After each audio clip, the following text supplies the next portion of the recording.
Tonight, we will walk together through ancient Buddhist wisdom and discover how to find peace not by escaping the difficulties of life, but by transforming our relationship with them entirely. Before we begin, feel free to share what time it is and where you're listening from. We all encounter challenges. We all meet people who test our patience and situations that shake our calm. This is simply part of being human. Yet the great teachers throughout history have shown us that these very difficulties can become doorways to deeper understanding, greater compassion, and lasting inner peace. These are not complicated lessons to memorize or techniques to master. They are simple truths carried in stories that have brought comfort to countless people before you.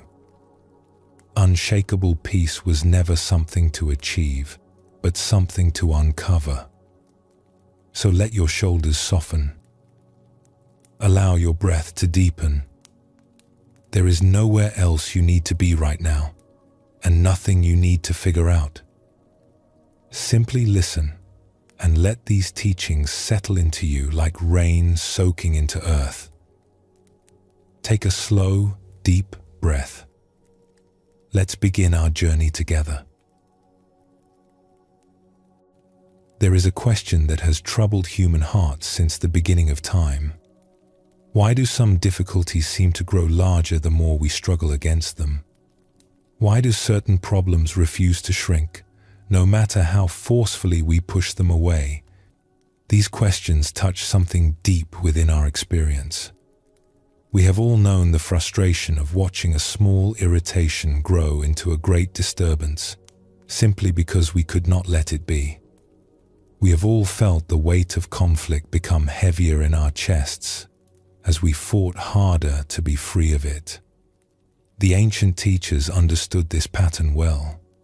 They observed human nature with great care and patience, watching how we create our own suffering through the very efforts we make to escape it.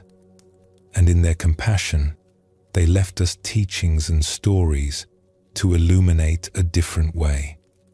The Buddha spoke often of this truth. He taught that hatred is never ended by hatred, but only by love. This is an eternal law.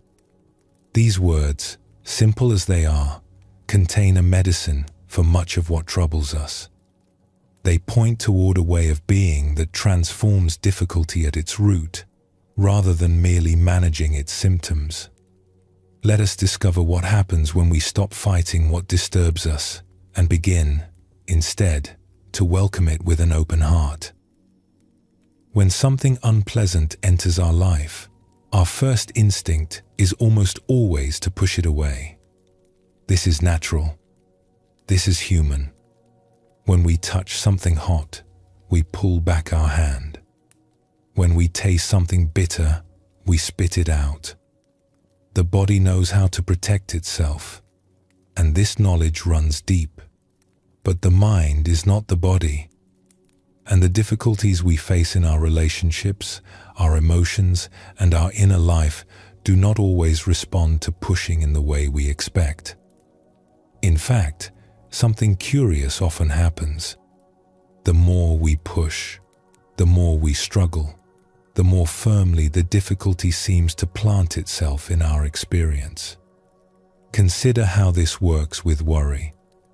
When a troubling thought arises and we try to force it from our mind, what happens? For most of us, the thought returns stronger than before.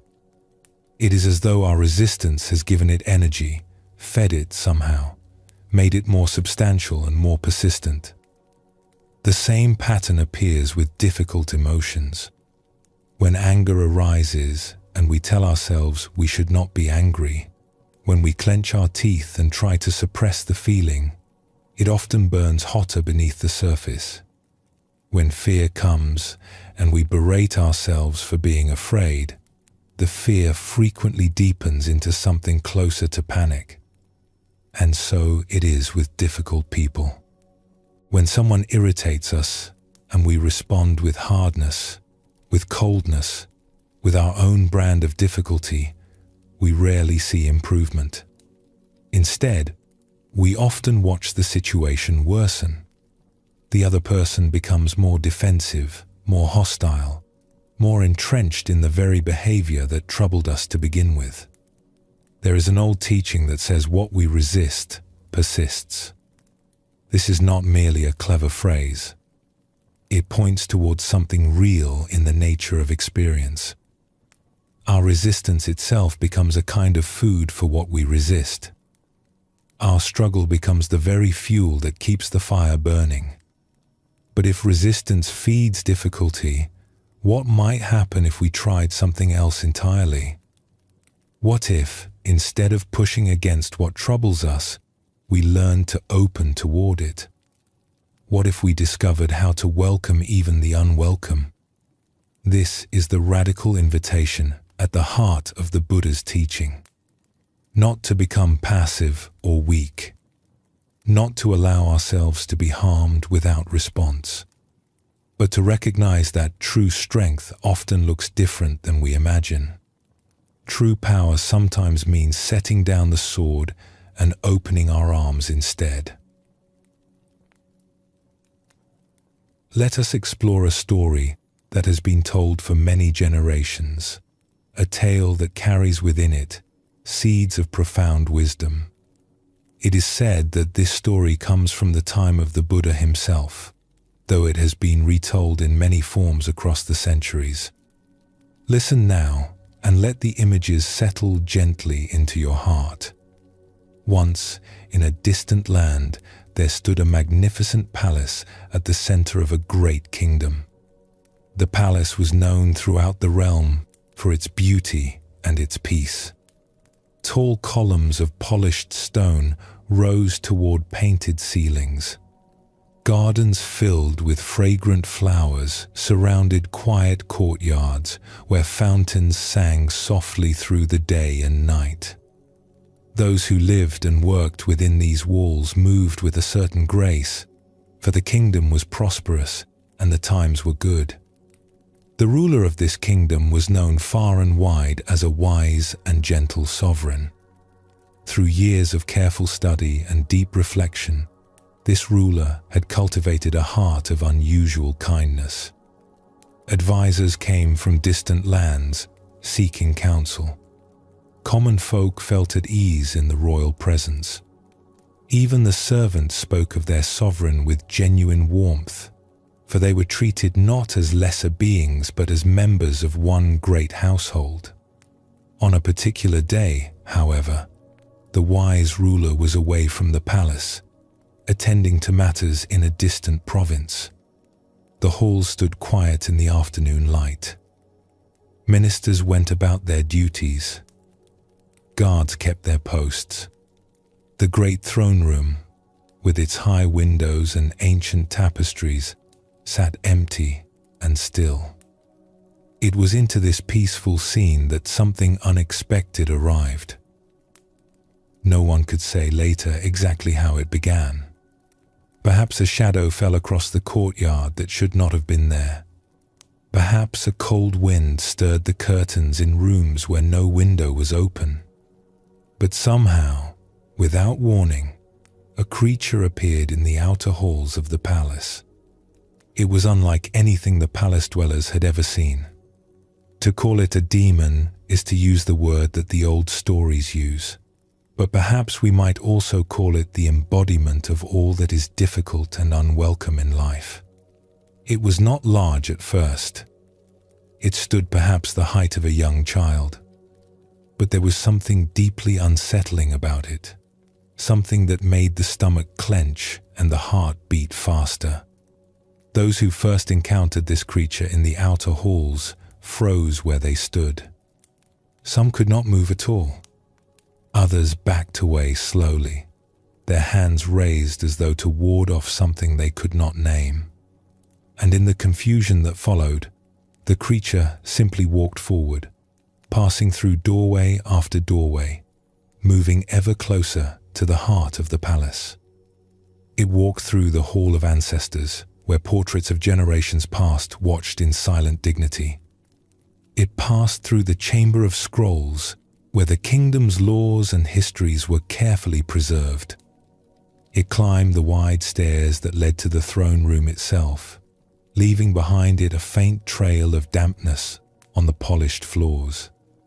And there, in the great throne room, beneath the high windows where the afternoon light fell in golden shafts, the creature did something extraordinary.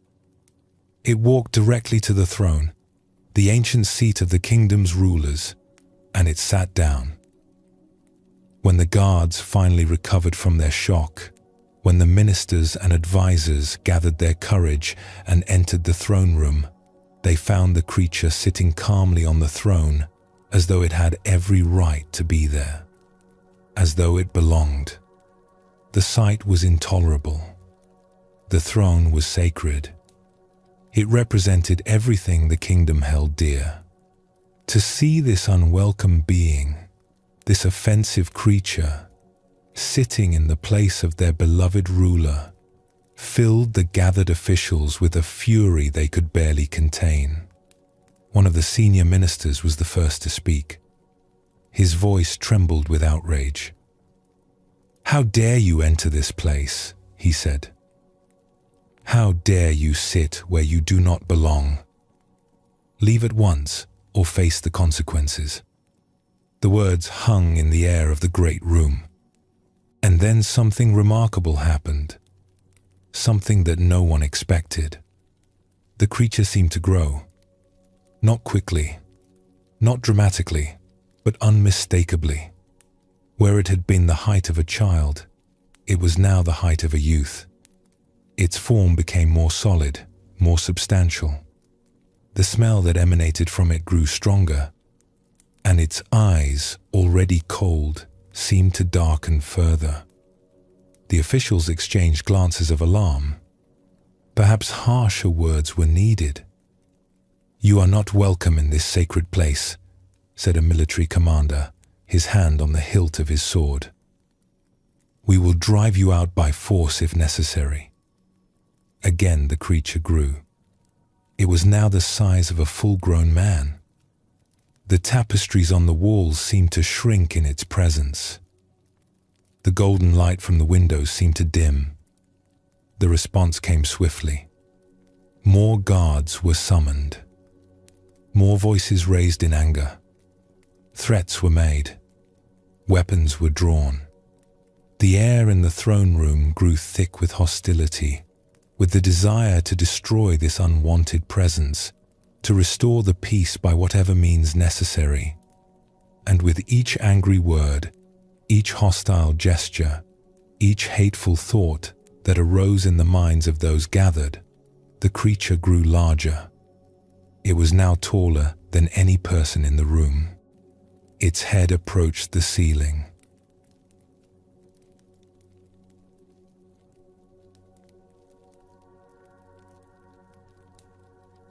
The smell had become almost unbearable, a stench that made eyes water and stomachs turn. And from its mouth there now came sounds, low and guttural, words in no language anyone could recognize, but carrying a tone of malice that needed no translation. This went on for some time. The officials tried everything they could think of. They tried intimidation. They tried bargaining. They tried pleading. But nothing worked except to make matters worse. By the time hours had passed, the creature had grown so enormous that it filled nearly half the throne room. Its misshapen form pressed against the ancient columns. Its breath fogged the high windows. And the gathered assembly had backed against the far wall, terrified and exhausted, completely at a loss. It was at this moment that the wise ruler returned. Word had reached the distant province that something was amiss at the palace. The journey back had been swift, driven by concern for the kingdom and its people. But when the ruler finally entered the throne room, nothing could have prepared anyone for what followed. The ruler stood for a long moment in the doorway, taking in the scene. The enormous creature, the cowering officials, the atmosphere of fear and hatred that hung in the air like smoke. Something in the ruler's face shifted then, softened into an expression that those present would remember for the rest of their lives. It was not fear. It was not anger. It was something closer to understanding. And then the wise ruler spoke. "Welcome, dear visitor." The words were simple, but they carried a warmth that seemed almost impossible under the circumstances. The ruler took a step forward, then another, walking calmly toward the monstrous presence that filled the room. "Thank you for coming to see me. I am only sorry that I was not here to greet you when you arrived. You must have been waiting for quite some time. Something extraordinary happened in that moment. Something that defied everything the terrified officials thought they knew about dealing with difficulty. The creature, this massive and terrible presence that had grown larger with every harsh word, began to shrink. Not by much at first, perhaps an inch or two, but unmistakably, the creature was smaller than it had been a moment before. The ruler continued forward, still speaking in that same tone of gentle welcome. "You must be tired after your journey. Please, make yourself comfortable. Is there anything I can offer you? Some water, perhaps? Something to eat?" The creature shrank again. Its eyes, which had held nothing but cold darkness, seemed to flicker with something like confusion. The officials watched in astonishment as their ruler approached the throne, showing no trace of fear, radiating only kindness. "I can see that my household has not treated you well in my absence. Please forgive them. They did not understand. They thought you were an enemy, when in fact you are my guest." With each kind word, the transformation continued. The creature that had filled half the throne room was now only the size of a large bear. Its form was becoming less solid, less threatening. The terrible smell was beginning to fade. And then something even more remarkable began to happen. Taking their cue from the ruler, the others in the room began to change their approach as well. One minister, finding courage he did not know he possessed, spoke up. "Perhaps our guest would like some tea. We have a lovely blend from the mountain provinces. Very soothing after a long journey." The creature shrank further. A servant who had been trembling in the corner came forward. "Would you like me to prepare a place for you to rest? There are comfortable quarters in the east wing." Smaller still, another official joined in. "Please know that you are welcome here. We did not mean to be unkind. We were simply surprised. Forgive us." And so it went. One by one, the members of the household released their fear and hostility. One by one, they offered words of welcome, gestures of kindness, the simple hospitality that any guest deserves. And with each offering, the creature diminished further. Some brought food, the finest delicacies the palace kitchens could provide. Others brought soft blankets and cushions. One young servant, filled with compassion she could not explain, knelt before the creature and began to gently massage its feet, which by now had shrunk to nearly normal size. The creature that had seemed so terrible, so impossibly huge and threatening, was now no larger than a small dog. Its features had softened. The darkness in its eyes had given way to something almost like wonder, and the smell that had been so offensive had transformed into something almost sweet, like rain on dry earth. Finally, as the last acts of kindness were offered, as the last words of welcome were spoken, the creature gave something that might have been a sigh. And then, quietly, without drama or fanfare, It simply faded away. Where there had been a monster, there was only empty air. The throne room was peaceful once more. This story, it is said, comes from the Buddha's own collection of teachings. He called such beings anger-eating demons. They are creatures that grow strong on the energy of hostility, that feed on our resistance, as fire feeds on dry wood. And the only way to overcome them is not through force, which only makes them stronger, but through kindness, which starves them of their food. But we need not think of actual demons to find the truth in this tale. Look at your own life. Look at the difficulties you face, the people who trouble you, the situations that refuse to improve no matter how hard you struggle against them. How often have you met difficulty with resistance, only to watch it grow? How often have you faced a challenging person with coldness or anger, only to see them become more challenging still? How often have you tried to force a problem to go away, only to find it more firmly planted than before?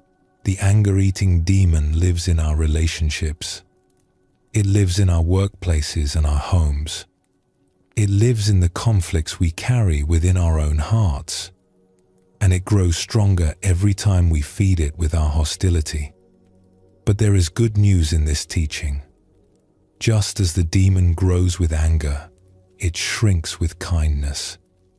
Just as resistance feeds difficulty, acceptance transforms it. We have within us, at every moment, the power to choose which way we will go. This does not mean we must become doormats. It does not mean we allow ourselves to be harmed without response. The wise ruler in our story did not pretend the demon was not there, did not ignore its presence or deny its reality. Rather, the ruler met reality as it was, but chose to meet it with kindness rather than hatred. This is the true meaning of strength.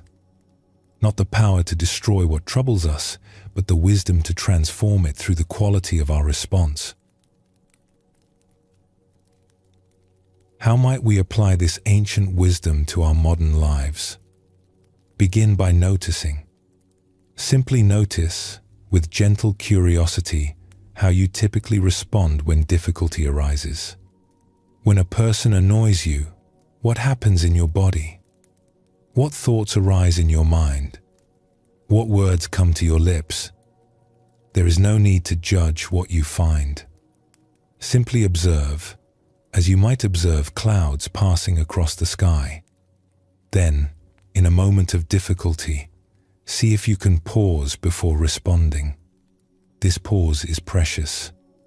In that small gap between stimulus and response lies all of our freedom.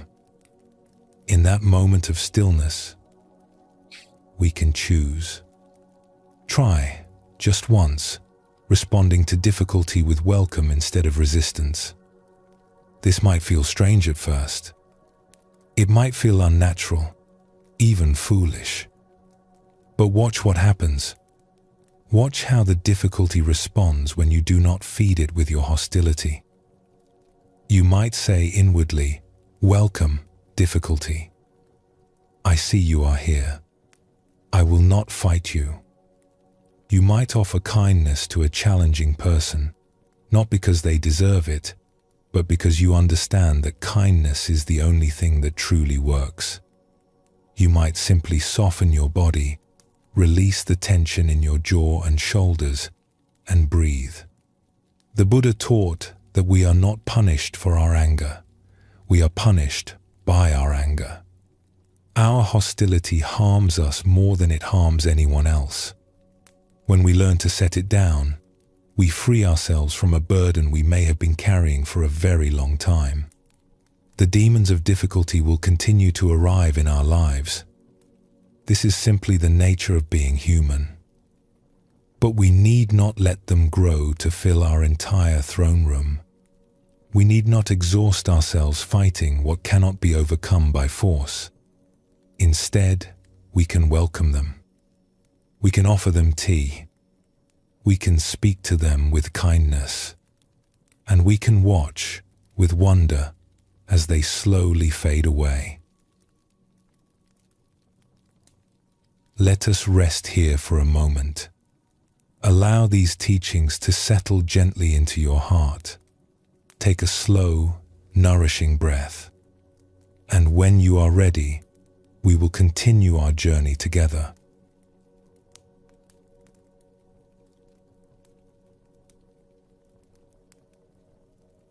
We have seen how kindness can transform even the most frightening difficulty, how welcome can dissolve what resistance only strengthens. But there is another question that arises naturally from this understanding. If we are to welcome difficulty rather than fight it, what exactly are we welcoming? What is the purpose of these unwanted visitors in our lives? The ancient teachers offer us a surprising answer. They suggest that the very things we wish would go away, the irritations and obstacles and challenging presences in our lives, are not meaningless intrusions at all. They are teachers. They carry lessons we could never learn from comfort alone. This is not easy to accept at first. When we are struggling with a difficult situation or a challenging person, the last thing we want to hear is that this struggle is somehow good for us. We want relief, not instruction. We want escape, not education. And yet, if we look honestly at our own growth, at the moments in our lives when we truly deepened in wisdom and compassion, we often find that these moments did not come during times of ease. They came during times of difficulty. They came when we were stretched beyond what we thought we could bear and discovered that we could bear it after all. There is a saying that has been passed down through generations of practitioners. Whatever irritates you, whatever troubles you, that is your teacher. These simple words contain a revolution in how we might approach the difficulties of life. Consider what this means. The coworker who tests your patience is not simply an obstacle to your happiness. They are offering you an opportunity to develop patience you did not know you had. The situation that refuses to go as planned is not merely a frustration. It is a chance to practice flexibility, acceptance, the art of letting go. This does not mean we should seek out difficulty or manufacture problems where none exist. Life provides more than enough challenges without our adding to them. But when difficulty comes, as it inevitably will, we can choose how to receive it. We can see it as an enemy to be defeated, or we can see it as a teacher to be honored. The difference in these two approaches is profound. When we fight our teachers, we learn nothing. We exhaust ourselves in battle and emerge no wiser than before. But when we bow to our teachers, when we approach them with the humility of a student, something opens within us. We begin to receive what they have to offer. The Buddha himself pointed toward this truth when he spoke of the value of noble friendship and wise companionship. But he also recognized that those who challenge us play an essential role in our development. An enemy who helps you grow, it has been said, is more valuable than a friend who keeps you comfortable. This is challenging wisdom. It asks us to reconsider everything we thought we knew about what is good for us and what is harmful. Think of the people in your life who have helped you grow the most. Were they all kind to you? Were they all easy to be with? Or did some of your greatest growth come from those who challenged you, who pushed against your edges, who refused to let you remain small and comfortable? The nice people in our lives, the easy circumstances, the times when everything flows smoothly, these are pleasant. We enjoy them, and rightly so. But they rarely transform us. They rarely call forth capacities we did not know we possessed. For that kind of deep change, we often need a different kind of teacher. Let us explore a story from a monastery nestled in distant mountains. In this place, surrounded by pine forests and rushing streams, a small community of practitioners lived together in simplicity. They had come from different places and different walks of life, united by a common wish to deepen in wisdom and find lasting peace. One young practitioner had arrived at the monastery with great hopes. She had read the ancient teachings and felt her heart stir with longing for the tranquility they described. She imagined herself meditating in peaceful halls, sharing gentle conversation with like-minded souls, growing steadily in understanding and compassion. The reality, as it often is, proved somewhat different. The monastery was indeed beautiful. The teachings were profound. But living in close community brought challenges she had not anticipated. Sharing small spaces, following strict schedules, having little privacy or time alone, and most challenging of all, living alongside people she had not chosen, people with habits and personalities very different from her own. One fellow practitioner in particular seemed to test her at every turn.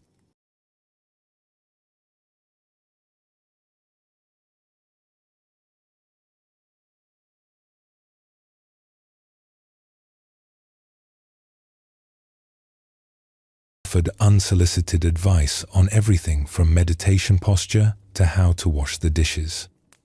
They had opinions on every topic and shared them freely, whether anyone wished to hear them or not. Worst of all, they seemed completely unaware of the irritation they caused, moving through the community with a cheerful obliviousness that somehow made everything worse. The young practitioner tried to avoid this person, but in a small monastery, avoidance was nearly impossible. They ate at the same table. They meditated in the same hall. They worked side by side in the garden and the kitchen. No matter where she turned, there they were. She found herself growing bitter. I came here to find peace, she thought, and instead I have found this person. How can anyone make progress with such a disturbance in their midst? After several months of struggle, the young woman approached one of the elder teachers at the monastery. She poured out her frustrations, describing in detail all the ways this difficult person made her life unpleasant. Surely, she thought, the teacher would understand. Perhaps they would speak to this person, ask them to be more considerate. Perhaps they would allow her to move to a different part of the monastery, away from this constant irritation. The elder listened patiently to everything she had to say. When she finished, the teacher was quiet for a long moment. Then they smiled gently. "What a blessing," the elder said, "to have such a teacher living among us." The young woman stared. "A teacher? This person teaches nothing but frustration. And what greater teaching could there be?" The elder replied, "You came here to learn patience, did you not? How will you learn patience if everything is always pleasant? You came to develop compassion. How will compassion grow if you only encounter people you find easy to love?" The elder paused, letting these words settle. There is an old saying, whatever irritates you, whatever troubles you, that is your teacher. This person you find so difficult is offering you exactly the lessons you need most. The young woman felt resistance rising in her chest. This was not what she wanted to hear. But surely there must be some peace in spiritual practice, some relief from difficulty. "The peace you seek," the elder said gently, "does not come from the absence of difficulty. It comes from how you meet difficulty when it arises. This person is giving you the opportunity to practice every single day. They are showing you exactly where your love has limits, exactly where your work lies. In the Buddhist tradition, there is a practice called loving-kindness meditation. In this practice, we cultivate feelings of warmth and goodwill, first toward ourselves, then toward those we love, then toward those we feel neutral about, and finally toward all beings everywhere without exception. May all beings be happy. May all beings be peaceful. May all beings be free from suffering. These words, repeated again and again, slowly work upon the heart like water wearing smooth as stone. Over time, they soften our habitual tendencies toward judgment and separation. They open us to a love that excludes nothing and no one. But the young woman discovered something interesting about her own practice of loving kindness. When she sat to meditate and offered these wishes of well-being to all beings, she found that she did not quite mean it. May all beings be happy, she would say, and in her heart she would add, except that one person at breakfast who talks too much. May all beings be peaceful, except that voice that interrupts my quiet contemplation. May all beings be free from suffering, but maybe that person could experience just a little discomfort, just enough to make them aware of how they affect others. She noticed this with some embarrassment. Here she was, supposedly practicing universal love, and her love had very clear boundaries. It extended to some beings but not to others. It was conditional, limited, full of exceptions. This is, perhaps, more common than we might like to admit. We all have our exceptions. We all have people we would rather not include in our circle of care. But the young woman began to see that these exceptions were not separate from her practice. They were the heart of her practice. This difficult person was showing her exactly where her love was limited, exactly where her growth needed to happen. As one teacher put it, the obstacles to our practice are the practice itself. Armed with this new understanding, the young woman decided to try something different. Instead of avoiding the difficult person or quietly resenting them, she would attempt to truly include them in her loving kindness. She would try to extend her care even to this person who had caused her such frustration. It was not easy. The first time she sat in meditation and deliberately brought this person to mind, sending them wishes of happiness and peace, something in her resisted. Her mind generated a list of all the reasons this person did not deserve her goodwill. Her body tensed with remembered irritations. But she stayed with it. She breathed gently and repeated the phrases, "May you be happy. May you be peaceful. May you be free from suffering." Something began to shift, slowly, over many days of practice. She started to see this person differently. She noticed that beneath all their loud opinions and unsolicited advice, there was a kind of loneliness. They talked so much, perhaps, because they feared silence. They offered so much advice, perhaps, because they wanted to feel useful, to feel that they mattered. She began to see a fellow human being struggling in their own way, doing their best with the tools they had, probably unaware of the impact they had on others. And with this seeing came something unexpected. Compassion. Not approval of the behavior, not a sudden enjoyment of the loud voice and the constant commentary, but a softening toward the person beneath the behavior, an understanding that they too were carrying burdens. They too were seeking happiness in the only way they knew how. There is an image sometimes used in the contemplative traditions of stones being polished in a river. When stones first fall into the water, they are rough and jagged, full of sharp edges. But as the river carries them along, they tumble against one another. They rub and knock and scrape. And slowly, over time, they become smooth. No stone polishes itself. It is the friction with other stones that wears away the rough edges. It is the constant contact, the rubbing and bumping, that creates the smoothness we admire. Living in community is like this. The people around us, especially the difficult ones, are constantly rubbing against our rough edges. It can feel unpleasant. We might wish for a smoother ride, a gentler journey, fewer collisions. But it is precisely this friction that polishes us, that wears away our sharp edges, that slowly reveals the smooth stone beneath.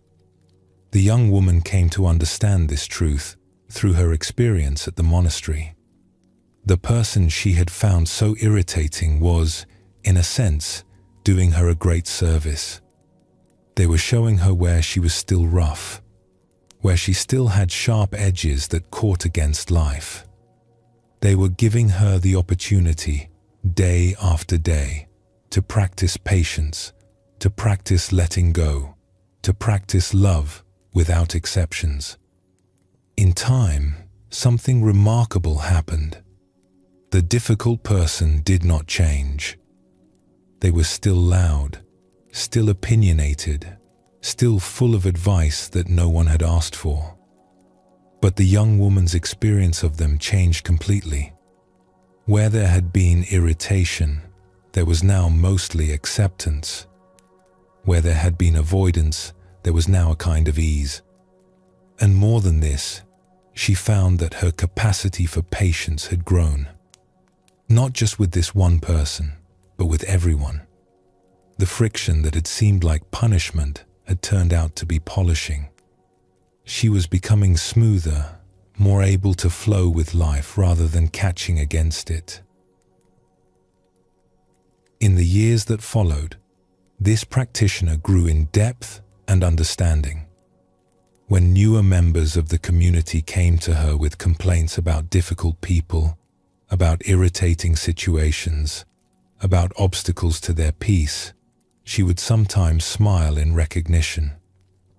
"What a blessing," she would say, "to have such teachers in your life." At first, they thought she was joking, but she was entirely serious. She had learned from her years of practice that difficulty is not the enemy of spiritual growth. It is the very ground in which growth occurs. The Buddha himself pointed to this truth when he said that an untrained mind brings suffering, but a mind well trained brings happiness. The training of the mind does not happen in easy circumstances. It happens when we are challenged, stretched, pushed beyond our comfortable limits. It happens when we meet difficulty and choose to learn from it rather than simply endure it. This does not mean we should be grateful for suffering in a superficial way, pretending that pain is pleasant or that frustration does not hurt. The difficult person still tested her patience. The challenges of community life still required effort. But within that effort, there was an invitation. Within that difficulty, there was a door. We can walk through that door if we choose. We can bow to our teachers, even the unwanted ones, and say, "Thank you. I am ready to learn." How might we begin to see our difficulties as teachers? The next time you encounter an irritation, a minor frustration, something that disrupts your peace, you might pause before you react. Take a breath and ask yourself, with genuine curiosity, what might this be teaching me? Perhaps the slow driver in front of you is teaching patience. Perhaps the interruption to your plans is teaching flexibility. Perhaps the person who criticizes you is teaching you not to depend so heavily on others' opinions. Perhaps your own restless mind is teaching you how much work remains to be done. We cannot always see the teaching in the moment. Sometimes it becomes clear only later, in retrospect, when we look back and understand how that difficult time shaped us. But we can begin to cultivate the attitude of a student, the willingness to learn, the humility to admit that we do not know everything and that life may have wisdom to offer that we have not yet received. The great teachers throughout history have all spoken of this truth in their own ways. They have encouraged us to embrace difficulty rather than flee from it, to see obstacles as opportunities, to understand that the path to freedom leads directly through the things we would rather avoid. You need not love your difficulties. You need not pretend they are pleasant when they are not. But you can begin to respect them. You can begin to bow to them as teachers. You can begin to say, I see you. I am willing to learn from you. Please teach me what I need to know. In this willingness lies a kind of freedom. We are no longer victims of circumstance, buffeted helplessly by whatever life brings. We become students of life, active participants in our own growth, capable of finding meaning and wisdom even in the most unlikely places. Even in the presence of someone who tests our patience. Even there, especially there, the teaching awaits.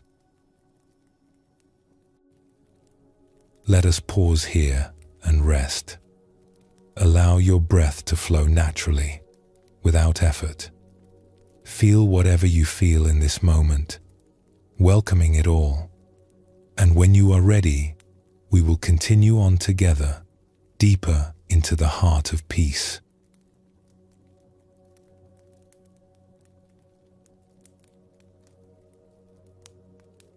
We have begun to see how difficulty can become a teacher, how the very people who test our patience may be offering us exactly the lessons we most need to learn. But there is another doorway into peace with difficult people, one that requires not effort or practice, but simply a shift in how we see. This shift is the gift of understanding. It is the capacity to step, even briefly, into another person's experience. To wonder what it might be like to be them.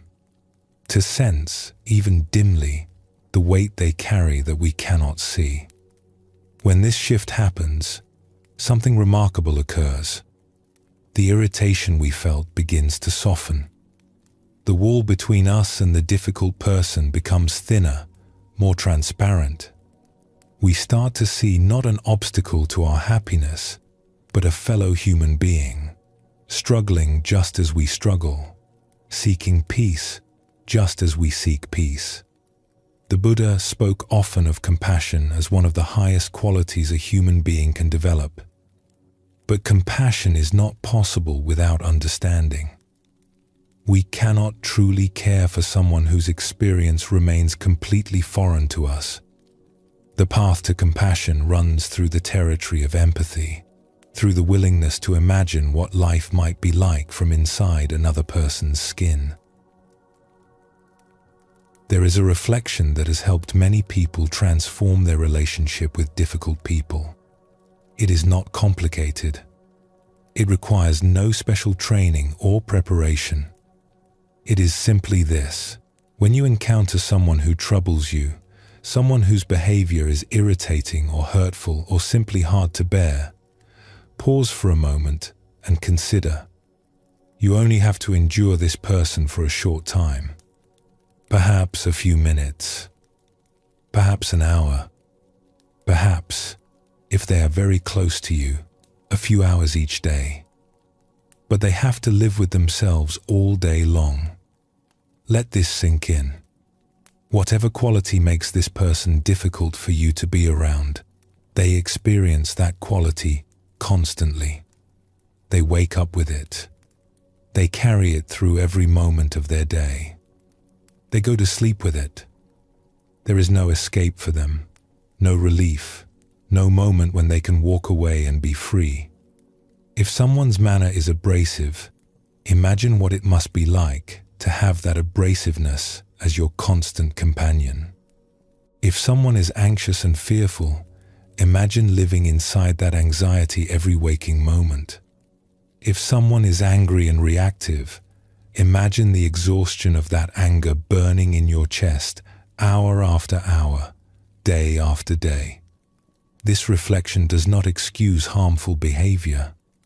It does not mean we should allow ourselves to be mistreated, but it opens a door to compassion that was previously closed. It helps us see that the difficult person is not our enemy. They are, in a very real sense, suffering. And their suffering is far greater than ours because they can never get away from it. Consider for a moment what it might be like to be someone that others find difficult. Imagine going through life and sensing, even if only dimly, that people avoid you, that conversations grow shorter when you join them, that invitations somehow never quite reach you, that there is always a slight tension in the room when you enter. Most difficult people are not deliberately trying to cause problems. They are simply being who they are, responding to life with the tools they have, unaware of how their presence affects others. And yet they often sense, on some level, that something is wrong. That connection does not come easily. That the warmth others seem to share does not flow toward them in the same way. This is a kind of loneliness that is hard to imagine unless you have experienced it. To want connection and not know how to create it. To reach out and find others pulling back. To be, in some fundamental way, isolated even in the midst of people.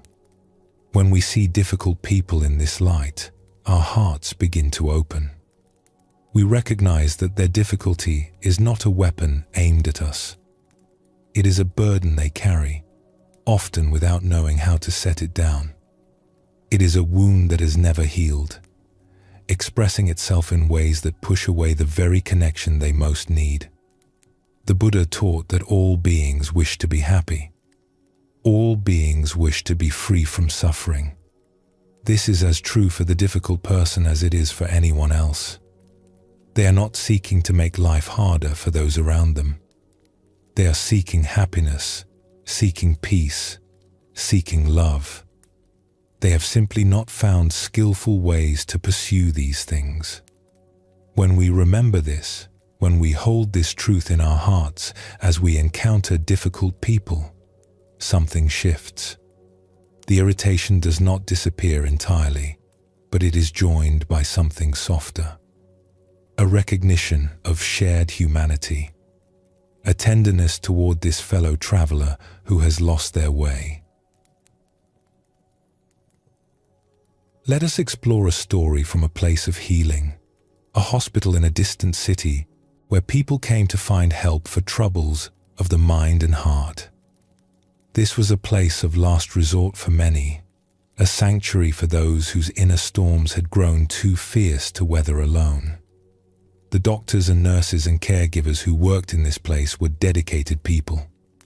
They had trained for many years to understand the complexities of the human mind. They knew the names and symptoms of many conditions. They had medicines and therapies and techniques to offer those who came seeking help. But for a long time, despite all their knowledge and good intentions, progress was slow. Patients would arrive in crisis, receive treatment, stabilize somewhat, and then return again when the next crisis came. The cycle seemed endless. The healers were doing everything they knew to do, yet true and lasting healing remained elusive. Then something changed. A new approach was introduced, one that seemed almost too simple to work. Instead of focusing primarily on what was wrong with each patient, the caregivers began to focus on what was right. This requires some explanation. When someone is struggling with troubles of the mind, Their experience is not uniform. There are times when the storm is raging, when thoughts become confused and feelings become overwhelming. But there are also times of calm, periods when clarity returns and the person can think and feel and relate in ways that feel healthy and whole. Previously, the caregivers had focused most of their attention on the storms. They watched carefully for signs of trouble. They intervened when symptoms flared. They built their understanding of each patient around the patterns of their illness. The new approach turned this around. Instead of watching for storms, the caregivers began to watch for sunshine. They paid attention to the moments when patients were calm, when they were connecting well with others, when they showed insight and wisdom and grace. And rather than simply noting these moments and waiting for them to pass, they celebrated them. They named them. They helped patients recognize and value these experiences of wellness. What happened next surprised many who witnessed it.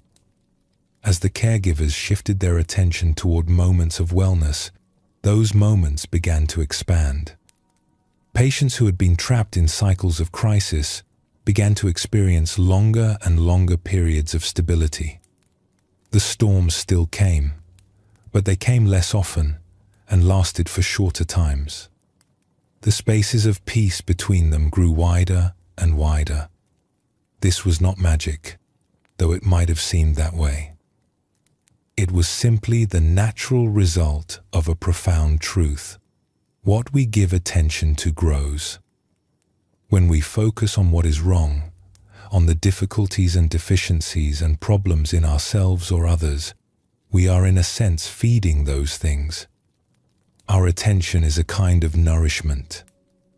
It strengthens whatever it touches. By constantly attending to illness, the caregivers had been inadvertently giving illness more power, more presence, more weight in their patient's experience. But attention works the other way as well. When we focus on what is right, on the moments of health and clarity and connection, we nourish those things instead. We help them grow stronger. We give them more power to hold their ground against the storms. This is not positive thinking in a superficial sense. It is not pretending that difficulties do not exist. The caregivers did not ignore their patients' struggles or dismiss their pain. They simply chose to also see, and to help their patients see, the health that existed alongside the illness. They chose to nurture what was already whole, rather than only fighting what was broken. The ancient teachers understood this principle well. The Buddha spoke of cultivating wholesome states of mind, of deliberately nurturing qualities like kindness, compassion, joy, and equanimity. He knew that the mind, like a garden, grows whatever is planted and tended. If we plant seeds of awareness around our difficulties and water them daily with our attention, those difficulties will flourish. But if we plant seeds of awareness around our moments of peace and wisdom, those will flourish instead. This same principle applies to how we see difficult people. When we focus on their difficulties, on the ways they irritate us, on their faults and failings and frustrating habits, we are in a sense strengthening those qualities in our perception. We are building a picture of this person that consists primarily of their shadows. And then we wonder why they seem so dark to us. But everyone, even the most difficult person, has moments of light. Everyone has qualities that are admirable, even if those qualities are hidden or rarely expressed. Everyone has within them the capacity for kindness, for wisdom, for connection. The question is whether we can see these things, or whether our focus on difficulties has blinded us to them. There is a practice sometimes called looking for the Buddha nature in others. In this practice, we deliberately search for the light in each person we encounter. We ask ourselves, what is good in this person? What do they do well? What qualities do they have that I might admire? This is not about making excuses for bad behavior or pretending that difficulties do not exist. It is about expanding our vision so that we see the whole person, not just the parts that trouble us. It is about remembering that every human being is a complex mixture of light and shadow, and choosing to give our attention to the light. When we practice this way of seeing, something remarkable happens. The person does not change, but our experience of them transforms. We begin to notice things we had missed before. Small kindnesses, moments of insight, flashes of humor or generosity or courage. The difficult person becomes more three-dimensional in our perception, more human, more like us. And often, as we shift our attention toward what is good in someone, they seem to shift as well. Not because they are aware of our inner practice, but because of how our changed perception changes our behavior toward them. We become warmer, more open, more willing to engage. And they, sensing this shift, often respond in kind. The light we were looking for begins to appear more frequently, nurtured by our attention and our care. Let us return to the reflection we began with. The difficult person has to live with themselves all day long. But there is more to this truth than simply the weight of their own difficult qualities. Consider also the loneliness. Most people who struggle to connect with others are aware, at some level, that something is wrong. They see others forming friendships easily. They watch as invitations flow to everyone but them. They feel the subtle ways that people withdraw from their presence. This awareness, even when it is buried beneath defenses and denial, creates a deep kind of pain. It is the pain of isolation, of not belonging, of being somehow outside the circle of warmth that most humans need to thrive. When we see difficult people with this understanding, our hearts cannot help but soften. We recognize that their difficulty is not a sign of strength, but of struggle. It is not an attack, but a wound. They are not our enemies, but our fellow sufferers, caught in patterns they may not know how to escape. The Buddha taught that compassion naturally arises when we truly see another being suffering. We do not have to manufacture it or force it. We simply have to see clearly. And when we see clearly the suffering that lies beneath difficult behavior, compassion arises on its own. This compassion is not weak or passive. It does not mean allowing ourselves to be harmed or staying in situations that damage us. But it changes the quality of our response. Instead of reacting with anger or resentment, we can respond with firmness that is also kind. We can set boundaries without hatred. We can protect ourselves without adding to the other person's burden of isolation and pain. There is a reason why being truly seen by another person feels so healing. When someone looks at us and sees not just our difficulties but also our light, something deep within us relaxes. We feel less alone.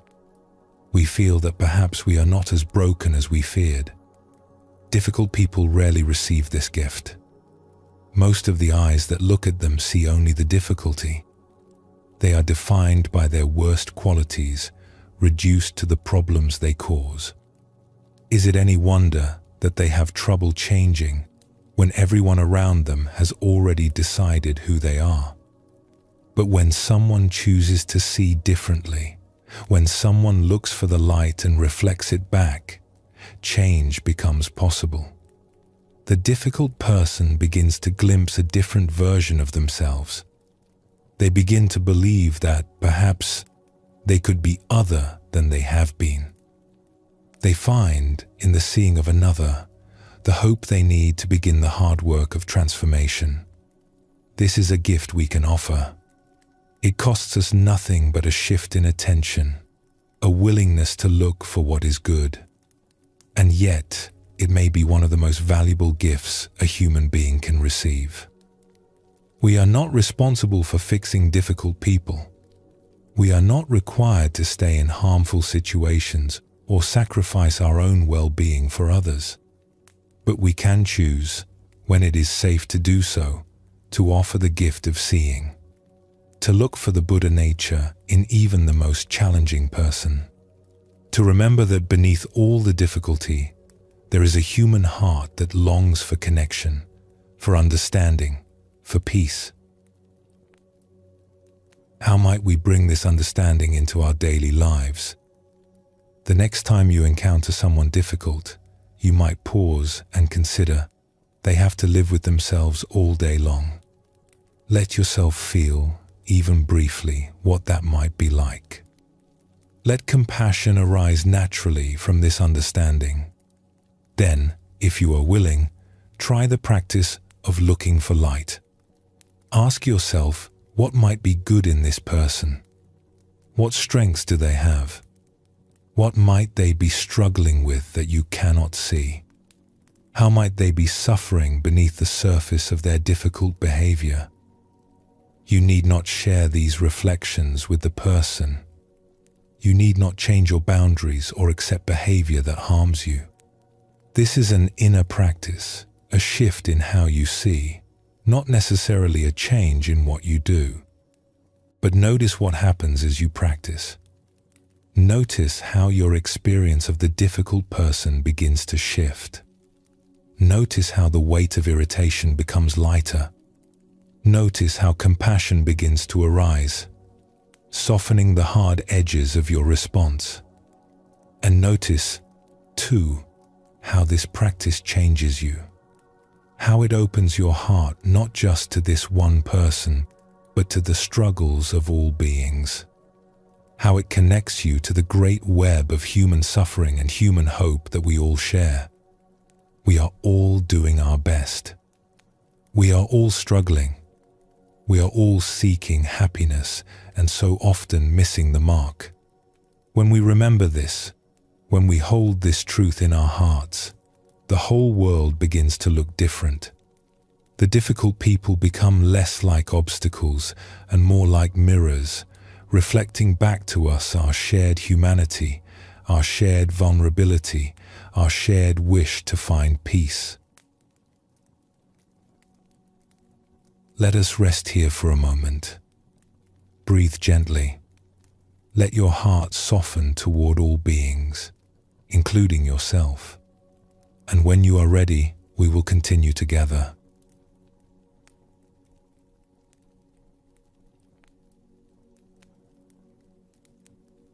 We have seen how understanding can open our hearts to difficult people, how seeing their suffering can awaken compassion within us.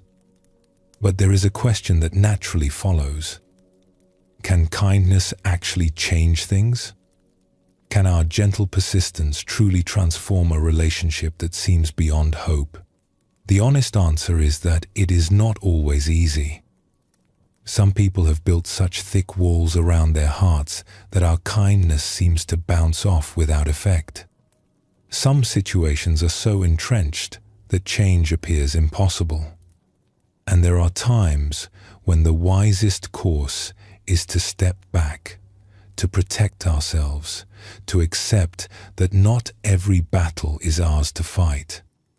And yet, there are also stories of remarkable transformation, stories of the hardest hearts slowly softening under the patient warmth of kindness, stories of walls coming down, one brick at a time, over weeks and months and years. These stories remind us that change is always possible, even when it seems most unlikely. The path of kindness is not a quick fix. It is a long road, requiring patience we did not know we had.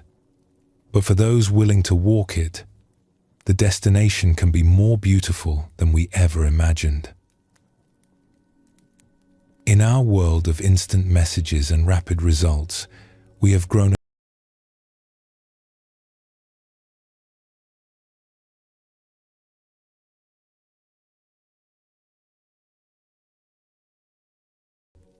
When change does not come quickly, we often conclude that it is not coming at all. But the deepest changes in human beings rarely happen quickly.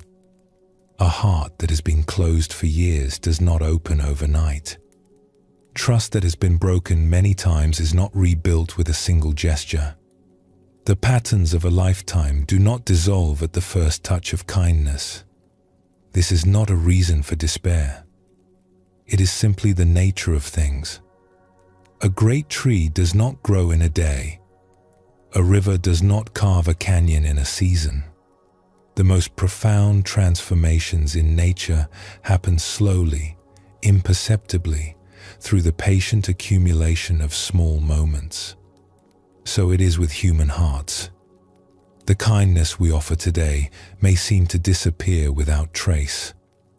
The kindness we offer tomorrow may meet the same fate. But somewhere beneath the surface, something is shifting.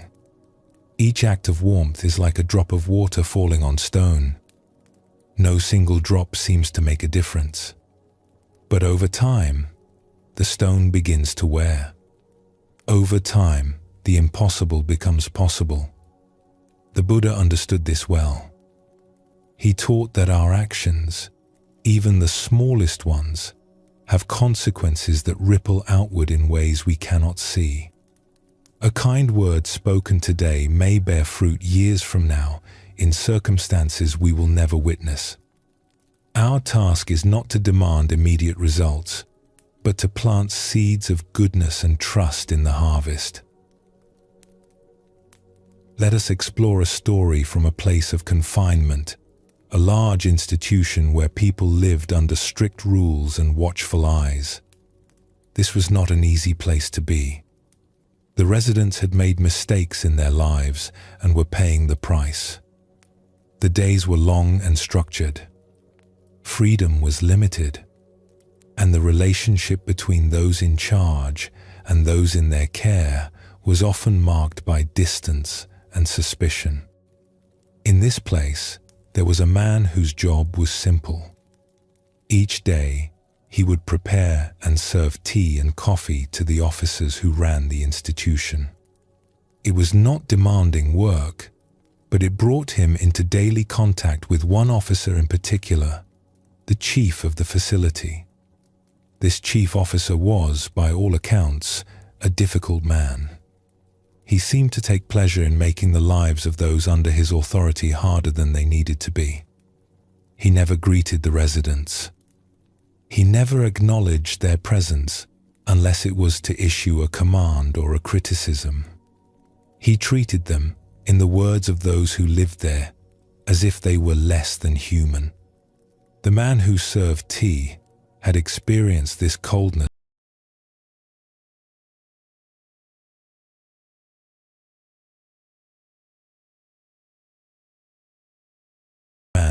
who rarely received visitors. His family lived far away, and the journey to see him was difficult and expensive. One day, after many months, this man's wife managed to arrange a visit. She found transportation, made the long trip, and arrived at the facility ready to see her husband. But the chief officer had other plans. Knowing that the wife had arrived, the officer deliberately sent the husband to a distant part of the facility, a place where announcements could not be heard. When the wife checked in and the husband was called to the visiting area, he was too far away to hear his name. The calls were repeated. A search was conducted.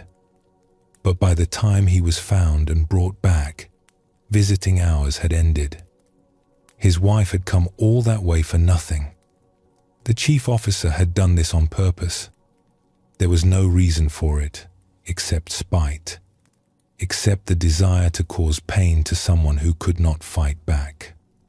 When the man who served tea heard this story, his heart hardened against the chief officer. He already disliked the man, but now that dislike turned to something stronger.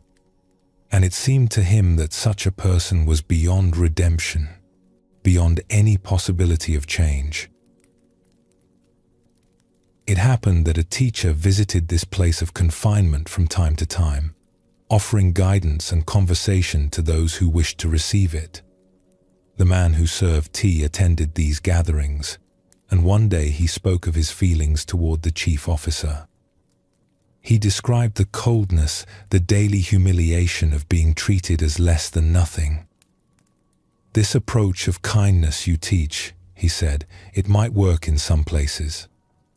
But not here, not with someone like him. This is a hard place, and the only language such people understand is strength. If you show kindness, they see weakness. They take advantage." The teacher listened carefully. When the man had finished, the teacher was quiet for a moment. Then a gentle question came. "Would you be willing to try an experiment?" The man was suspicious. "What kind of experiment?" "You see this officer every day when you serve him tea. You have an opportunity that few others have. What if, instead of meeting his coldness with your own hardness, you tried something different? What if you offered him kindness?" The man almost laughed. "Kindness? To him? After what he has done?" "Not because he deserves it," the teacher said, "but because you deserve to be free of the anger you carry. And because sometimes kindness can reach places that nothing else can." The man shook his head. "It will not work. You do not understand what this place is like, what he is like." "Perhaps," said the teacher, "but you lose nothing by trying, and you might discover something unexpected." Against his better judgment, the man decided to try, not because he believed it would work, but because something in the teacher's words had touched him. Perhaps he was simply tired of carrying so much anger. Perhaps he wanted to prove the teacher wrong. Whatever the reason, he began. The next morning, when he prepared the chief officer's tea, he did so with unusual care. He made sure the water was the right temperature. He chose the cup he knew the officer preferred. He added exactly the amount of sugar the officer liked. And when he brought the tea to the officer's desk, he did not simply set it down and leave. He paused, met the officer's eyes, and said, "I hope you enjoy your tea, sir." The officer did not respond. He did not look up. He did not acknowledge in any way that the man existed. It was as if the words had been spoken to an empty room. The man returned to his duties, unsurprised. This was exactly what he had expected. The next day, he did the same thing. Careful preparation. Genuine effort to make the tea as good as it could be. A kind word as he set it down. And again, nothing. Not a glance. Not a grunt. Not the slightest indication that another human being was present. This continued for days, then weeks. Each morning, the man would bring tea prepared with care and offer a kind word. Each morning, he would receive nothing in return. It was like offering gifts to a statue.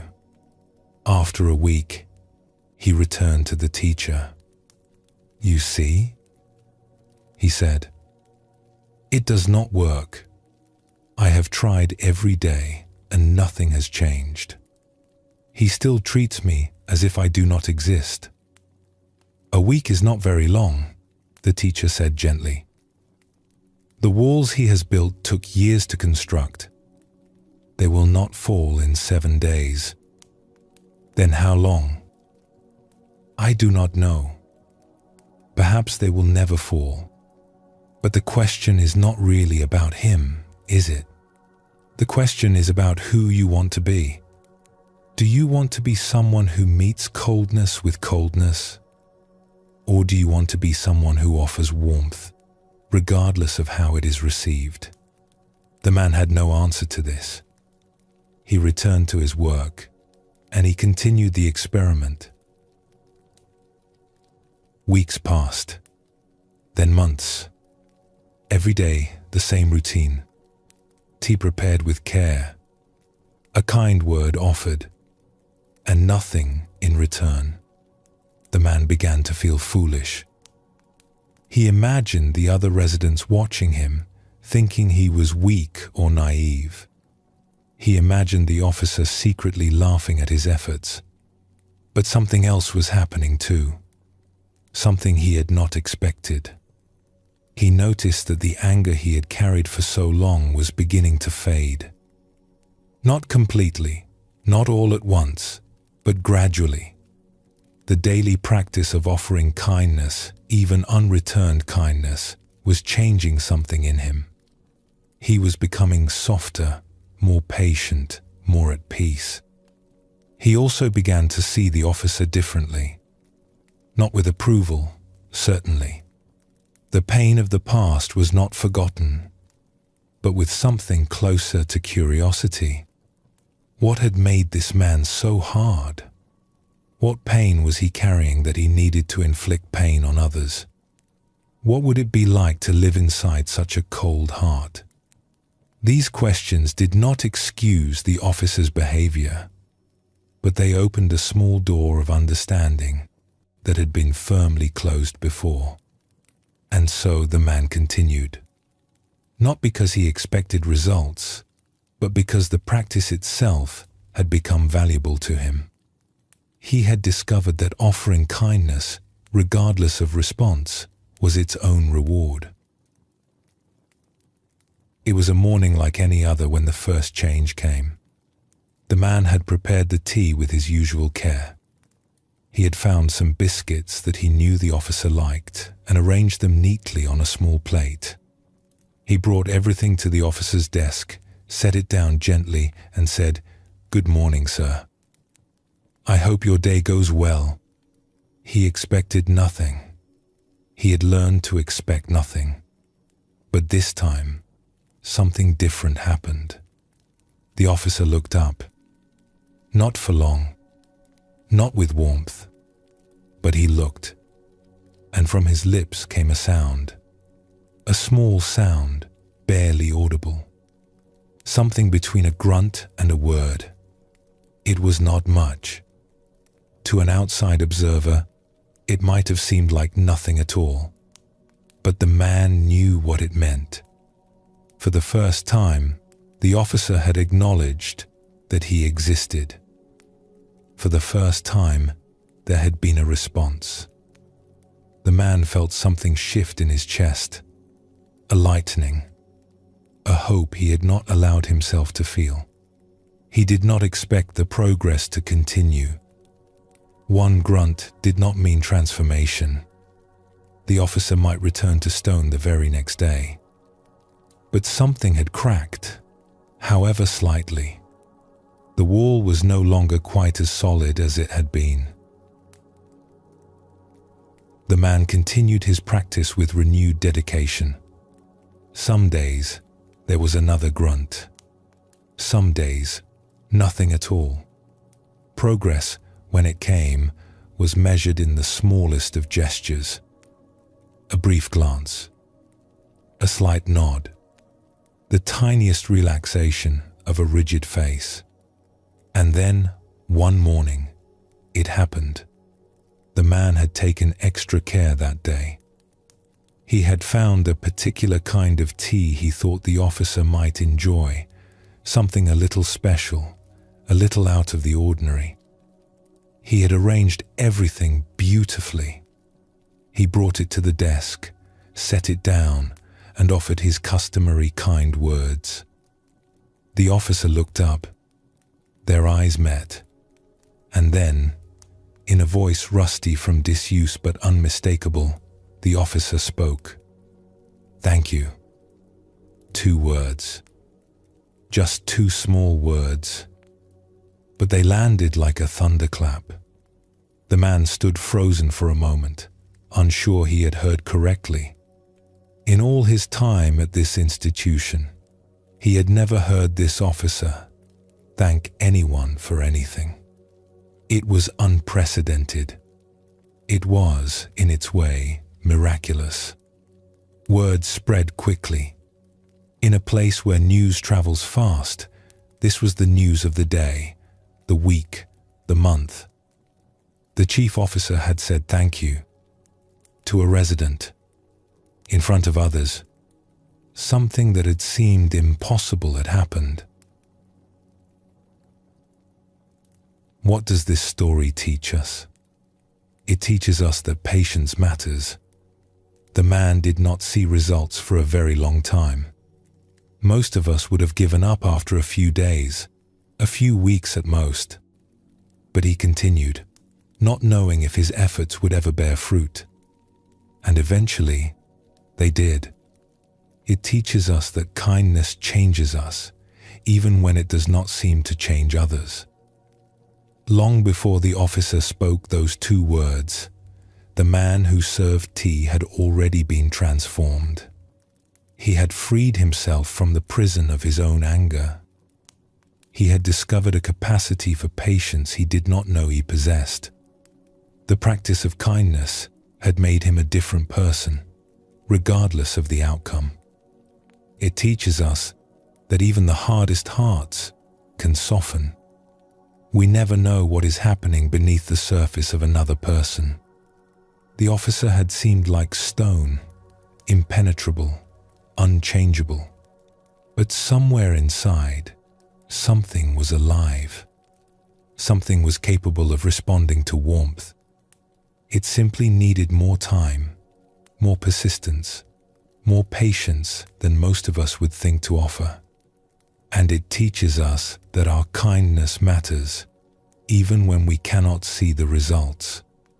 The man did not know, during all those months of offering and receiving nothing, that change was slowly occurring. He could not see the small shifts happening in the officer's heart. He had only the practice itself, the daily choice to offer warmth instead of coldness. And that was enough.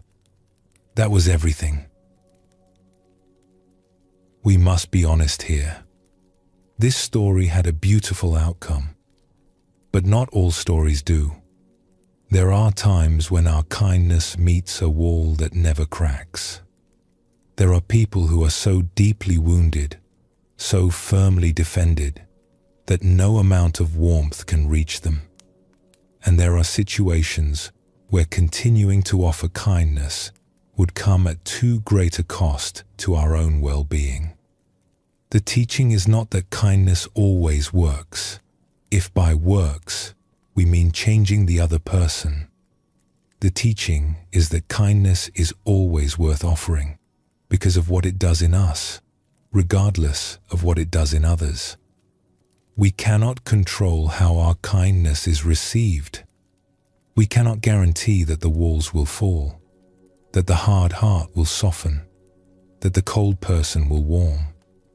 What we can control is who we choose to be.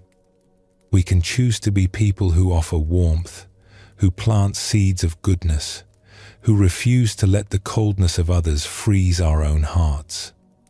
The Buddha taught that we are not responsible for the actions of others, only for our own actions. We cannot make someone else be kind. We can only be kind ourselves. We cannot force someone else's heart to open. We can only keep our own heart open. This is freedom. Not the freedom to control outcomes, but the freedom to choose our response.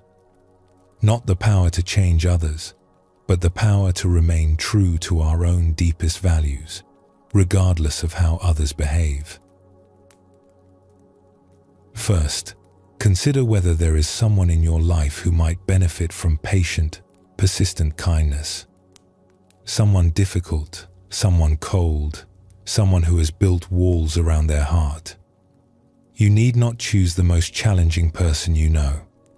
Start, perhaps, with someone whose walls seem thin enough to possibly crack. Then, begin to offer small kindnesses.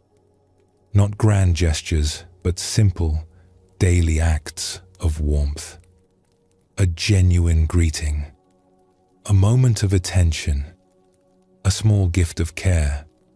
Do not expect response. Do not keep score. Simply offer and let go. Notice what happens in you as you practice. Notice whether the anger or frustration you carry begins to lighten. Notice whether you begin to see this person differently, with more understanding, more compassion, more patience. And if change comes in the other person, receive it with gratitude, but do not cling to it. Tomorrow they may return to coldness. The path is long, and progress is rarely straight.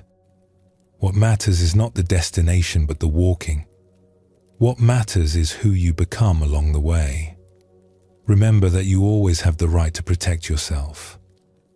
If a relationship is harmful, if continuing to offer kindness would damage your well-being, it is wise to step back. Kindness toward others must not come at the cost of cruelty toward yourself. But where it is safe, where it is possible, where your heart is willing, consider walking this long path. You may be surprised by where it leads.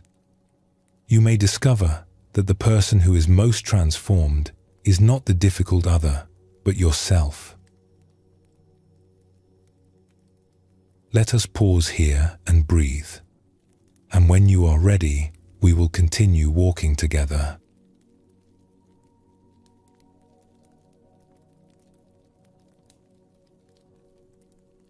We have walked together through stories of transformation, witnessing how patience and kindness can soften even the hardest of hearts. But there is another truth we must explore, one that touches the very root of why we sometimes become difficult ourselves. When we are exhausted, we are not at our best. When we are stretched thin and running on empty, patience becomes scarce, and kindness feels like a luxury we cannot afford. The person who snaps at a loved one, who loses their temper over small things, who seems unable to find warmth for those around them, is often simply a person who has been carrying too much for too long. The Buddha taught the middle way, a path that avoids the extremes of indulgence and deprivation. This teaching applies not only to our spiritual practice, but to how we live our daily lives. We cannot pour from an empty vessel. We cannot offer kindness to others when we have none left for ourselves.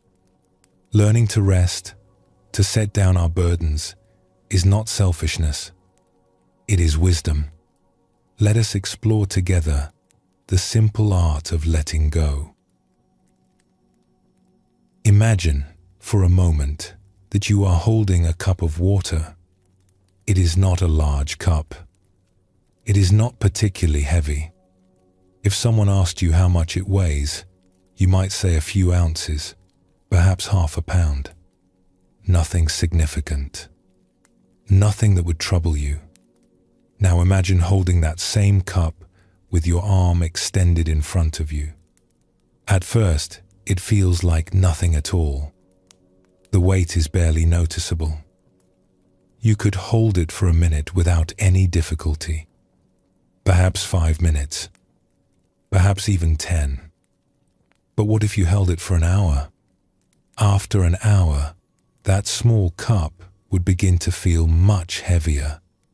Your arm would ache. Your muscles would tremble. The weight that seemed like nothing would have become a genuine burden.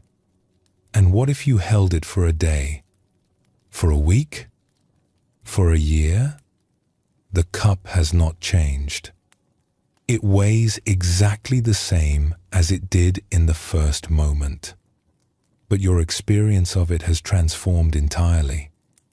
What began as weightless has become unbearable. What seemed easy has become impossible.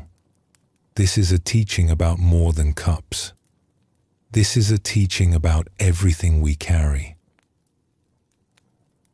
We all carry burdens, responsibilities at work, obligations at home, worries about the future, regrets about the past, concerns for those we love, the endless small tasks that fill our days and occupy our minds. None of these burdens, taken alone, is necessarily crushing. A single worry is manageable. A single responsibility can be met. A single task can be completed.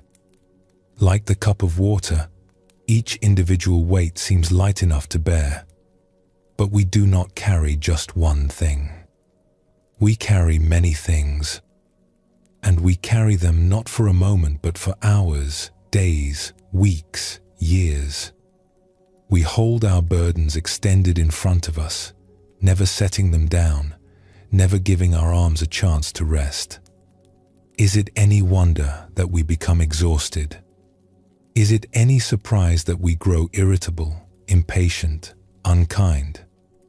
We are not bad people when we snap at those we love. We are simply people who have been holding too much for too long.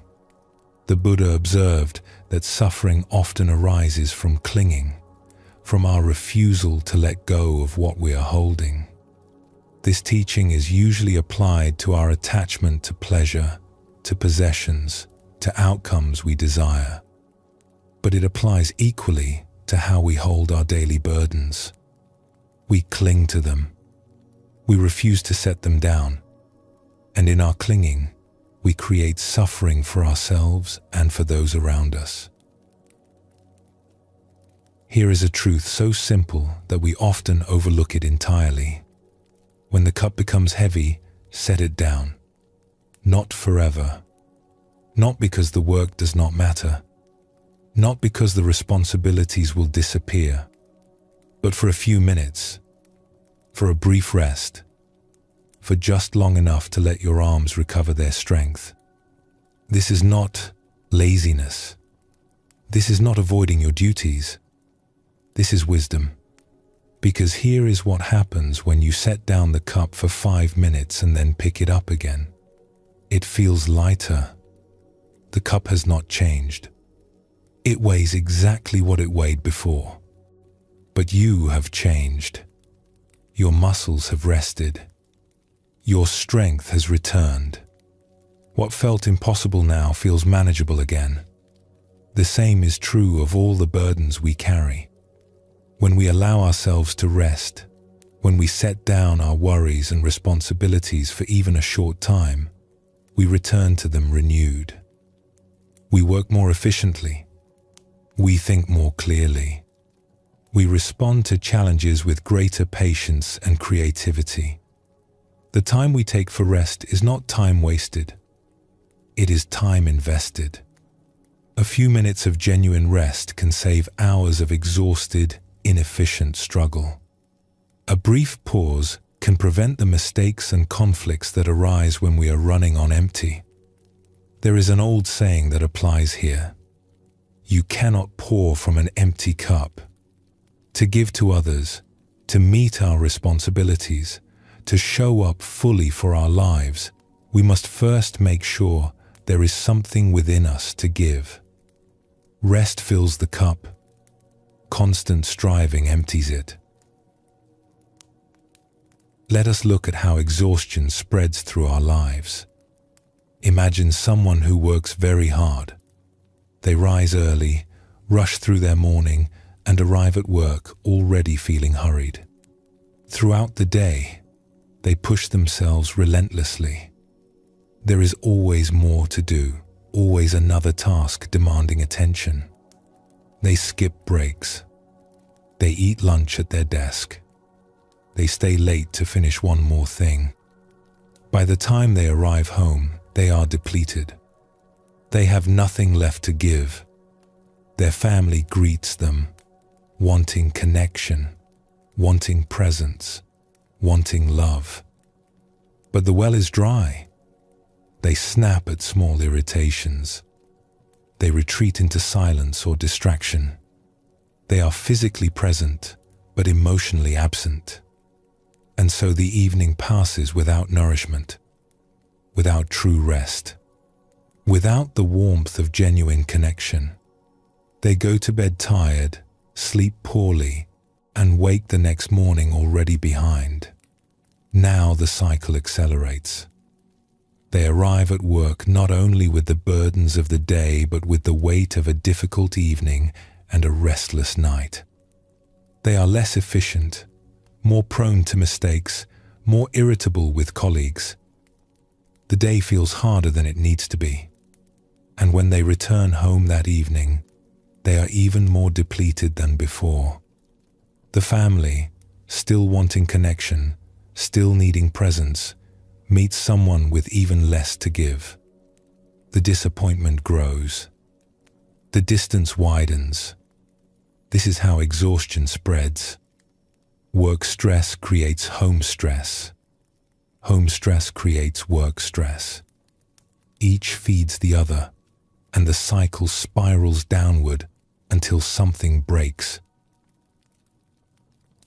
The Buddha taught that to end suffering, we must understand its causes. The cause of this cycle is not too much work or too many responsibilities. The cause is that we have forgotten how to set down the cup. Breaking the cycle requires something that may seem counterintuitive. It requires doing less, at least for brief moments, so that we can ultimately do more.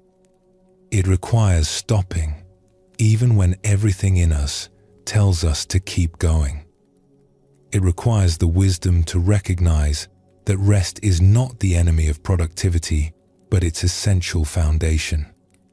Consider what happens when we build small pauses into our day. Perhaps 10 minutes in the morning before the rush begins, sitting quietly with a cup of tea, letting the mind settle before the demands arrive. Perhaps a few minutes in the middle of the day, stepping away from the desk, closing the eyes, allowing the accumulated tension to release. These pauses cost us time, but they return far more than they take. The mind that has rested, even briefly, works more efficiently. The heart that has been given space to breathe has more warmth to offer. The body that has been allowed to release its tension moves through the day with greater ease. And when we arrive home, something is different. There is something left to give. The well is not completely dry. We can meet our loved ones with presence, with patience, with the kindness they deserve and that we want to offer. This changes everything. The evening becomes nourishing rather than draining. Connection happens. Love flows. And when we wake the next morning, we are not starting from deficit. We are starting from wholeness. There is a story of a parent who attended meditation classes in their community. These classes were held one evening each week, and they required leaving work, traveling across town, and sitting quietly for an hour before returning home. For this parent, already stretched thin by the demands of work and family, the weekly class felt like a burden, another obligation, another thing taking time away from everything else that needed to be done. On many evenings, the temptation to skip the class was strong. I am too tired, this parent would think. I have too much to do. The family needs me at home. I cannot spare the time. One such evening, after a particularly exhausting day, the parent announced to their child that they would not be going to the meditation class that week. The child looked up with concern. "But you must go," the child said. "I am too tired, little one. I need to stay home tonight." "No," the child insisted. "You must go." "Why?" the parent asked, puzzled by the child's persistence. The child's answer was simple and devastating in its honesty. Because you are much nicer when you come back. In that moment, the parent understood something important. The time spent in meditation was not a luxury. It was not selfish. It was not taking away from the family. It was giving to the family. The rest, the stillness, the brief setting down of all burdens, these were not indulgences. They were necessities. And the family could see the difference, even when the parent could not. From that day forward, the parent rarely missed a class. Not because meditation had become easy or convenient, but because the child's words had revealed a truth that could not be unseen. The pause was not optional. It was essential. When we rest, we give a gift not only to ourselves, but to everyone around us. The colleague who works with a rested co-worker receives patience instead of irritability. The child who comes home to a rested parent receives presence instead of distraction. The partner who shares an evening with someone who has paused to breathe receives love instead of exhaustion. This is not obvious to us when we are caught in the cycle of constant doing. We think that by working harder, by never stopping, by sacrificing our rest, we are giving more to those who depend on us. We think that rest is selfish, that pausing is weakness, that setting down the cup means letting people down. The opposite is true. Our exhaustion is not a gift to anyone. Our depletion does not serve those we love. When we run ourselves empty, everyone suffers. There is a teaching attributed to the Buddha that speaks to this truth. He said that if we truly loved ourselves, we would never harm another, for we would understand that harming others harms ourselves. The reverse is also true. If we truly loved others, we would care for ourselves, for we would understand that our well-being is the foundation of all we have to offer. Rest is not separate from service. Rest is what makes service possible. Setting down the cup is not abandoning our responsibilities. It is ensuring that we can meet them with the presence and care they deserve. Consider the cup you are holding right now. Not a physical cup, but the weight of all you are carrying. The responsibilities, the responsibilities, the responsibilities, the responsibilities, the responsibilities, the worries, the endless tasks. How long have you been holding them? How heavy have they become? Now consider this. What would it feel like to set them down, even for a moment? You might fear that if you set them down, you will never pick them up again. You might worry that the world will fall apart without your constant holding. But the world is more resilient than you think, and you are more essential to it rested than exhausted. The Buddha taught that attachment causes suffering. We are attached not only to pleasant things, but to our own busyness, our own sense of indispensability, our own identity as someone who never stops. Letting go of this attachment, even briefly, can feel very difficult. But it is also a small liberation. You do not have to change everything at once. You do not have to find hours of rest when you have only minutes. Simply begin where you are. Find one moment today when you can set down the cup. Take one breath that is not hurried. Allow yourself one pause that asks nothing of you except to be present. This is enough to begin.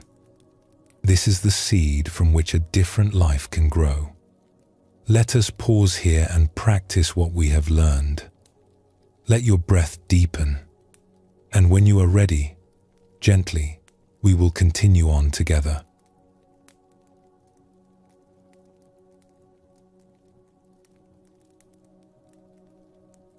we have explored the importance of rest, of setting down our burdens so that we might meet life and one another with greater patience and presence. But even when we are rested, even when our hearts are full, there come times when we must speak difficult truths. Times when someone we care about needs to hear something they may not want to hear. Times when silence would be a disservice to love. How do we speak such truths without causing unnecessary harm? How do we offer correction without closing hearts? How do we say what needs to be said in a way that can actually be received? The Buddha placed great emphasis on right speech, listing it as one of the essential elements of the path to liberation. He taught that our words should be true, but also that truth alone is not enough. Our words should also be kind. They should be timely. They should be spoken with a heart of goodwill. And they should be beneficial, offered not to harm but to help. This is a high standard. It asks us to consider not only what we say, but how and when and why we say it. It invites us to become craftspeople of communication, shaping our words with the same care a potter brings to clay. When someone criticizes us, what happens inside? For most of us, the first response is not openness but defense. We feel attacked. We feel misunderstood. We feel the need to explain ourselves, to justify our actions, to push back against what feels like an assault on who we are. This is natural. This is human. We have soft places within us, tender spots that flinch when touched too roughly. And criticism, even when it is accurate, even when it is offered with love, can feel like a finger pressing directly on a bruise. So we build walls. We stop listening.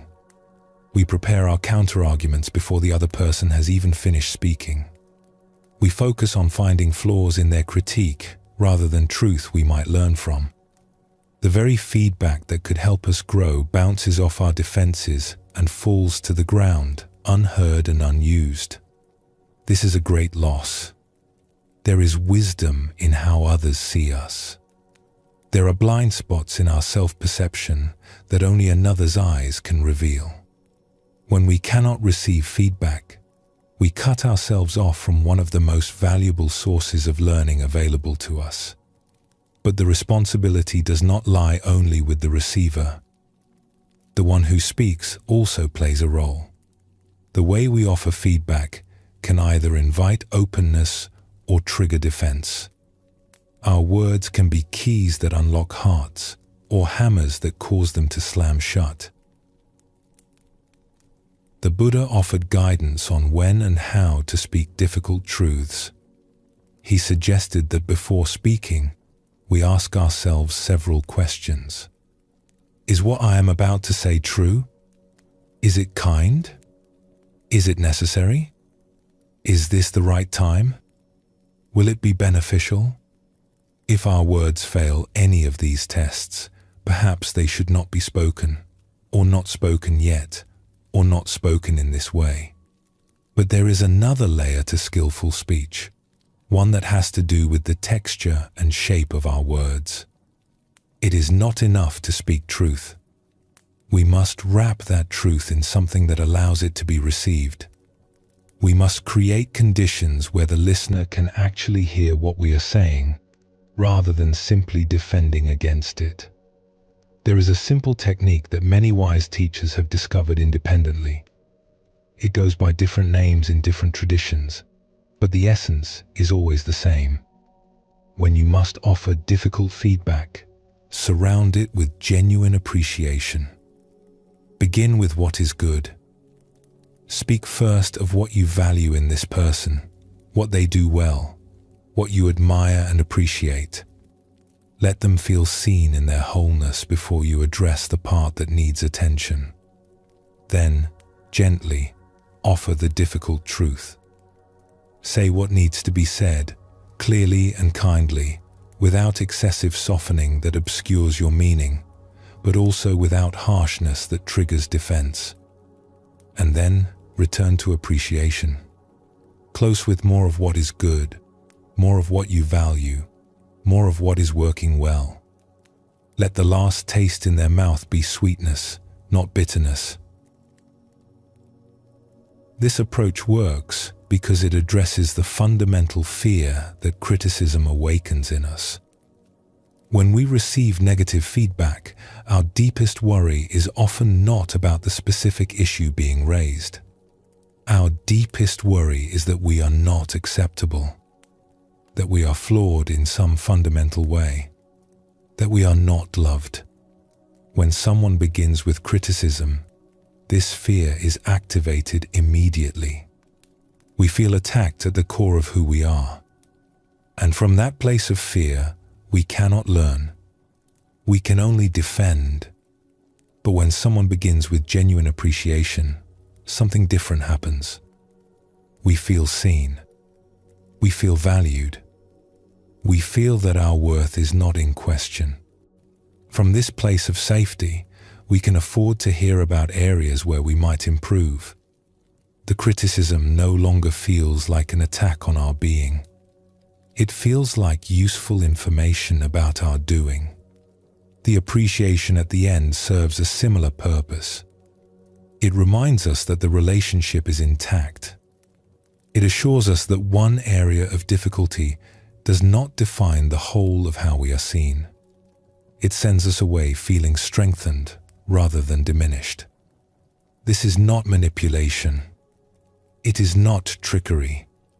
It is simply wisdom about how human hearts work. We open to those who make us feel safe. We close to those who make us feel threatened. If we want our words to reach another person, we must first create the conditions where reaching is possible.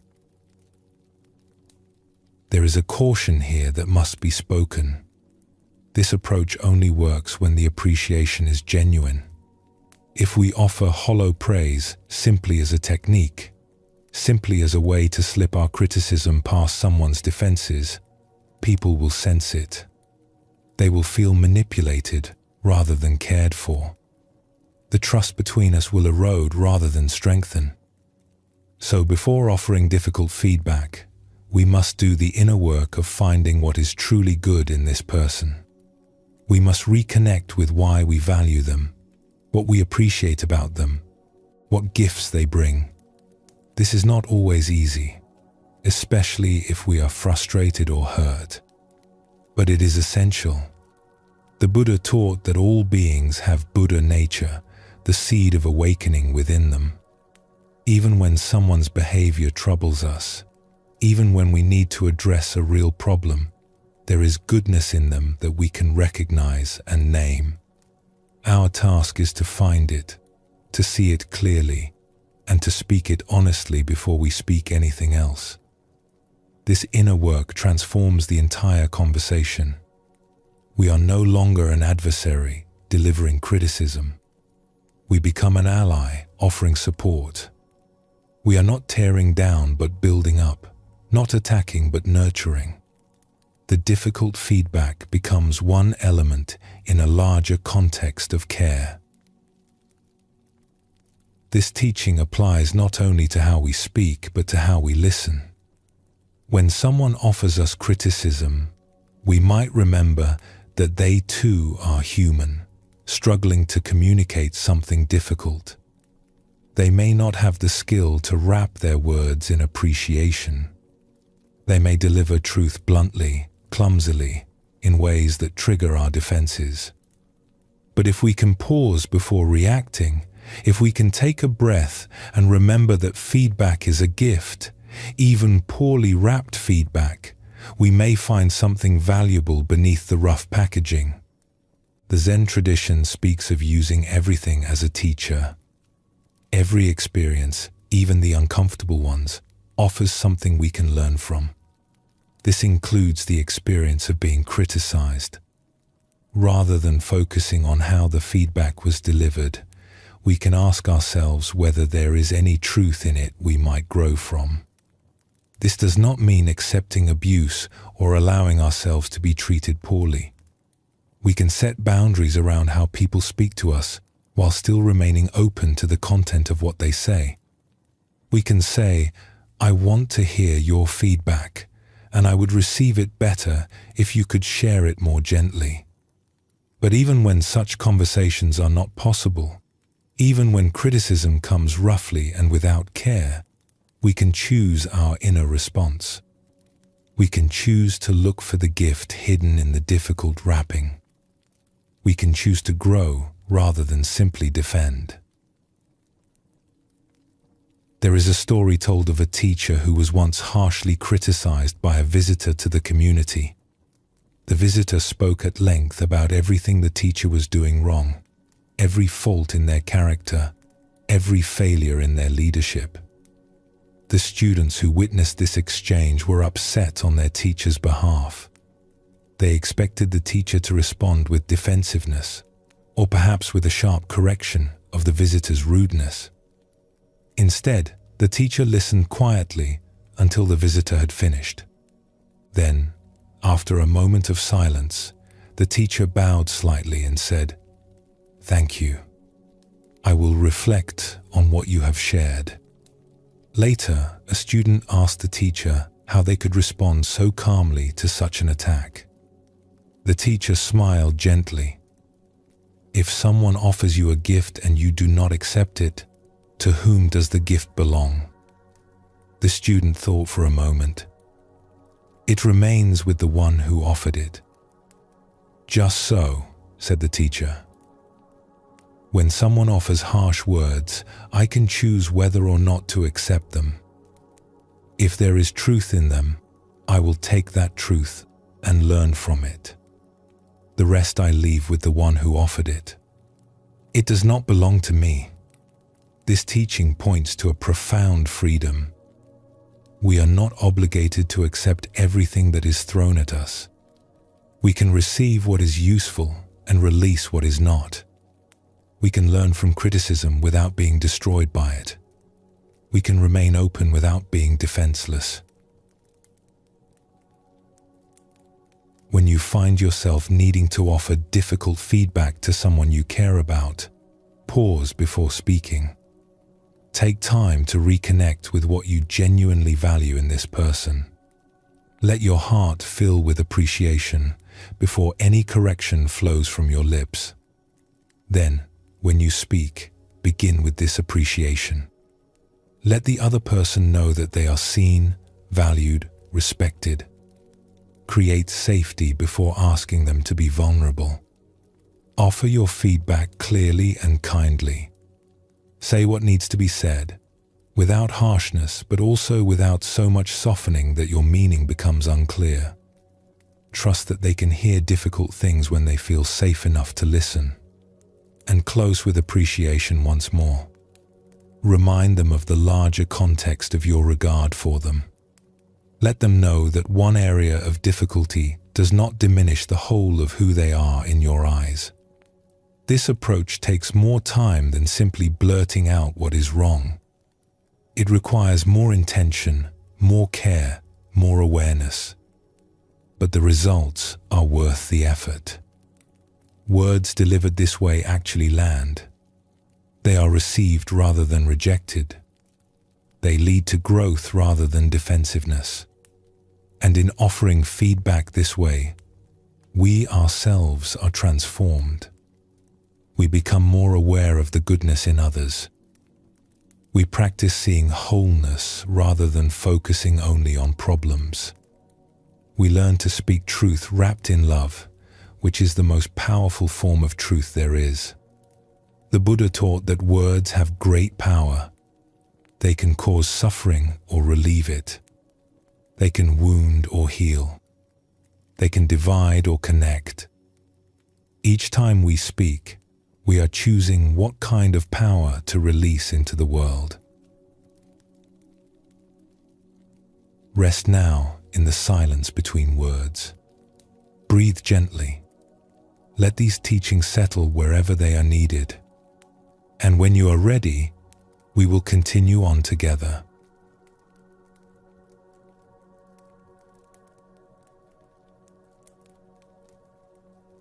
We have journeyed together through many teachings. We have learned to welcome difficulty rather than fight it. We have seen how patience and kindness can transform even the most challenging relationships. We have explored the wisdom of rest and the art of speaking truth with care. But there is one relationship we have not yet fully addressed. One person whose difficulty affects us more than any other. One companion from whom we can never escape, no matter how far we travel or how completely we change our circumstances. That person is ourselves. The Buddha taught that we should be our own refuge, our own island in the midst of the flood. But how can we take refuge in someone we have not made peace with? How can we find shelter in a relationship marked by criticism, disappointment, and endless demands for improvement? Now we turn inward. We explore the most important friendship we will ever have, and we discover that the peace we have been seeking in the outer world has been waiting for us all along in the quiet depths of our own hearts. If someone asked you to name the most difficult person in your life, who would come to mind? Perhaps you would think of a challenging colleague, someone whose behavior tests your patience day after day. Perhaps you would think of a family member whose choices you cannot understand, whose words sometimes wound you. Perhaps you would think of someone from your past who caused you pain, whose shadow still falls across your present. All of these are valid answers. All of these relationships carry their own weight and complexity. But there is another answer worth considering. The most difficult person in your life may be you. This is not obvious at first. We are so accustomed to looking outward for the source of our troubles that we rarely turn the gaze upon ourselves. When we are frustrated, we look for what is frustrating us. When we are unhappy, we search for what is making us unhappy. The difficult colleague, the disappointing circumstances, the world that refuses to arrange itself according to our wishes. But consider how you speak to yourself. Consider the voice that runs in your mind, commenting on everything you do. Is it a kind voice? Is it patient and encouraging? Or is it harsh, critical, never satisfied, always pointing out what is wrong and what could be better? For many of us, the inner voice is far crueler than anything we would tolerate from another person. We say things to ourselves that we would never say to a friend. We hold ourselves to standards we would never impose on someone we loved.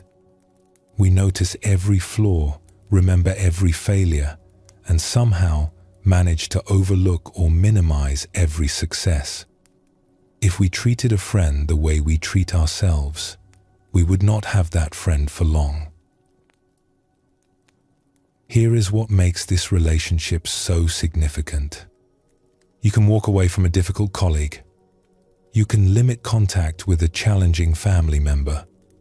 You can move to a new city, start a new job, surround yourself with entirely new people. But you cannot walk away from yourself.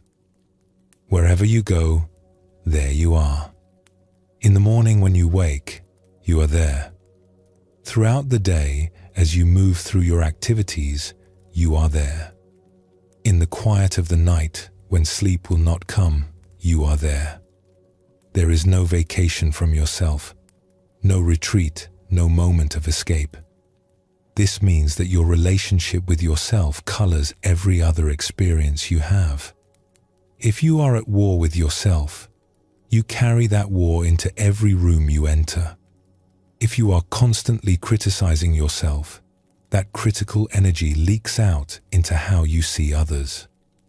If you cannot find peace in your own company, you will search for it endlessly in external circumstances that can never provide it. The reverse is also true. If you are at peace with yourself, that peace becomes a foundation for everything else. If you can offer yourself kindness, that kindness overflows naturally toward others. If you have found a friend in yourself, you are never truly alone, no matter how solitary your circumstances may be. The Buddha said, "You yourself, as much as anybody in the entire universe, deserve your love and affection." This is not selfishness. This is the foundation upon which all other love is built. There is a story of a monk who lived for many years in a small dwelling, far from the bustle of towns and cities. He had few possessions and fewer visitors. His days were spent in meditation, in simple tasks, in the quiet observation of nature. By most measures, his life was solitary. People who learned of his circumstances would sometimes ask him about loneliness. "Do you not miss having others around? Do you not long for conversation, for company, for the warmth of human connection? How can you bear to be so alone?" The monk would smile at these questions. "I am never lonely," he would say. "There is always someone with me." The questioners would look around, puzzled. The dwelling was clearly empty. No one else was there. "Who is with you?" they would ask. "Myself," the monk would reply. "I am always in the company of myself, and I have found that I am rather good company once I got to know me."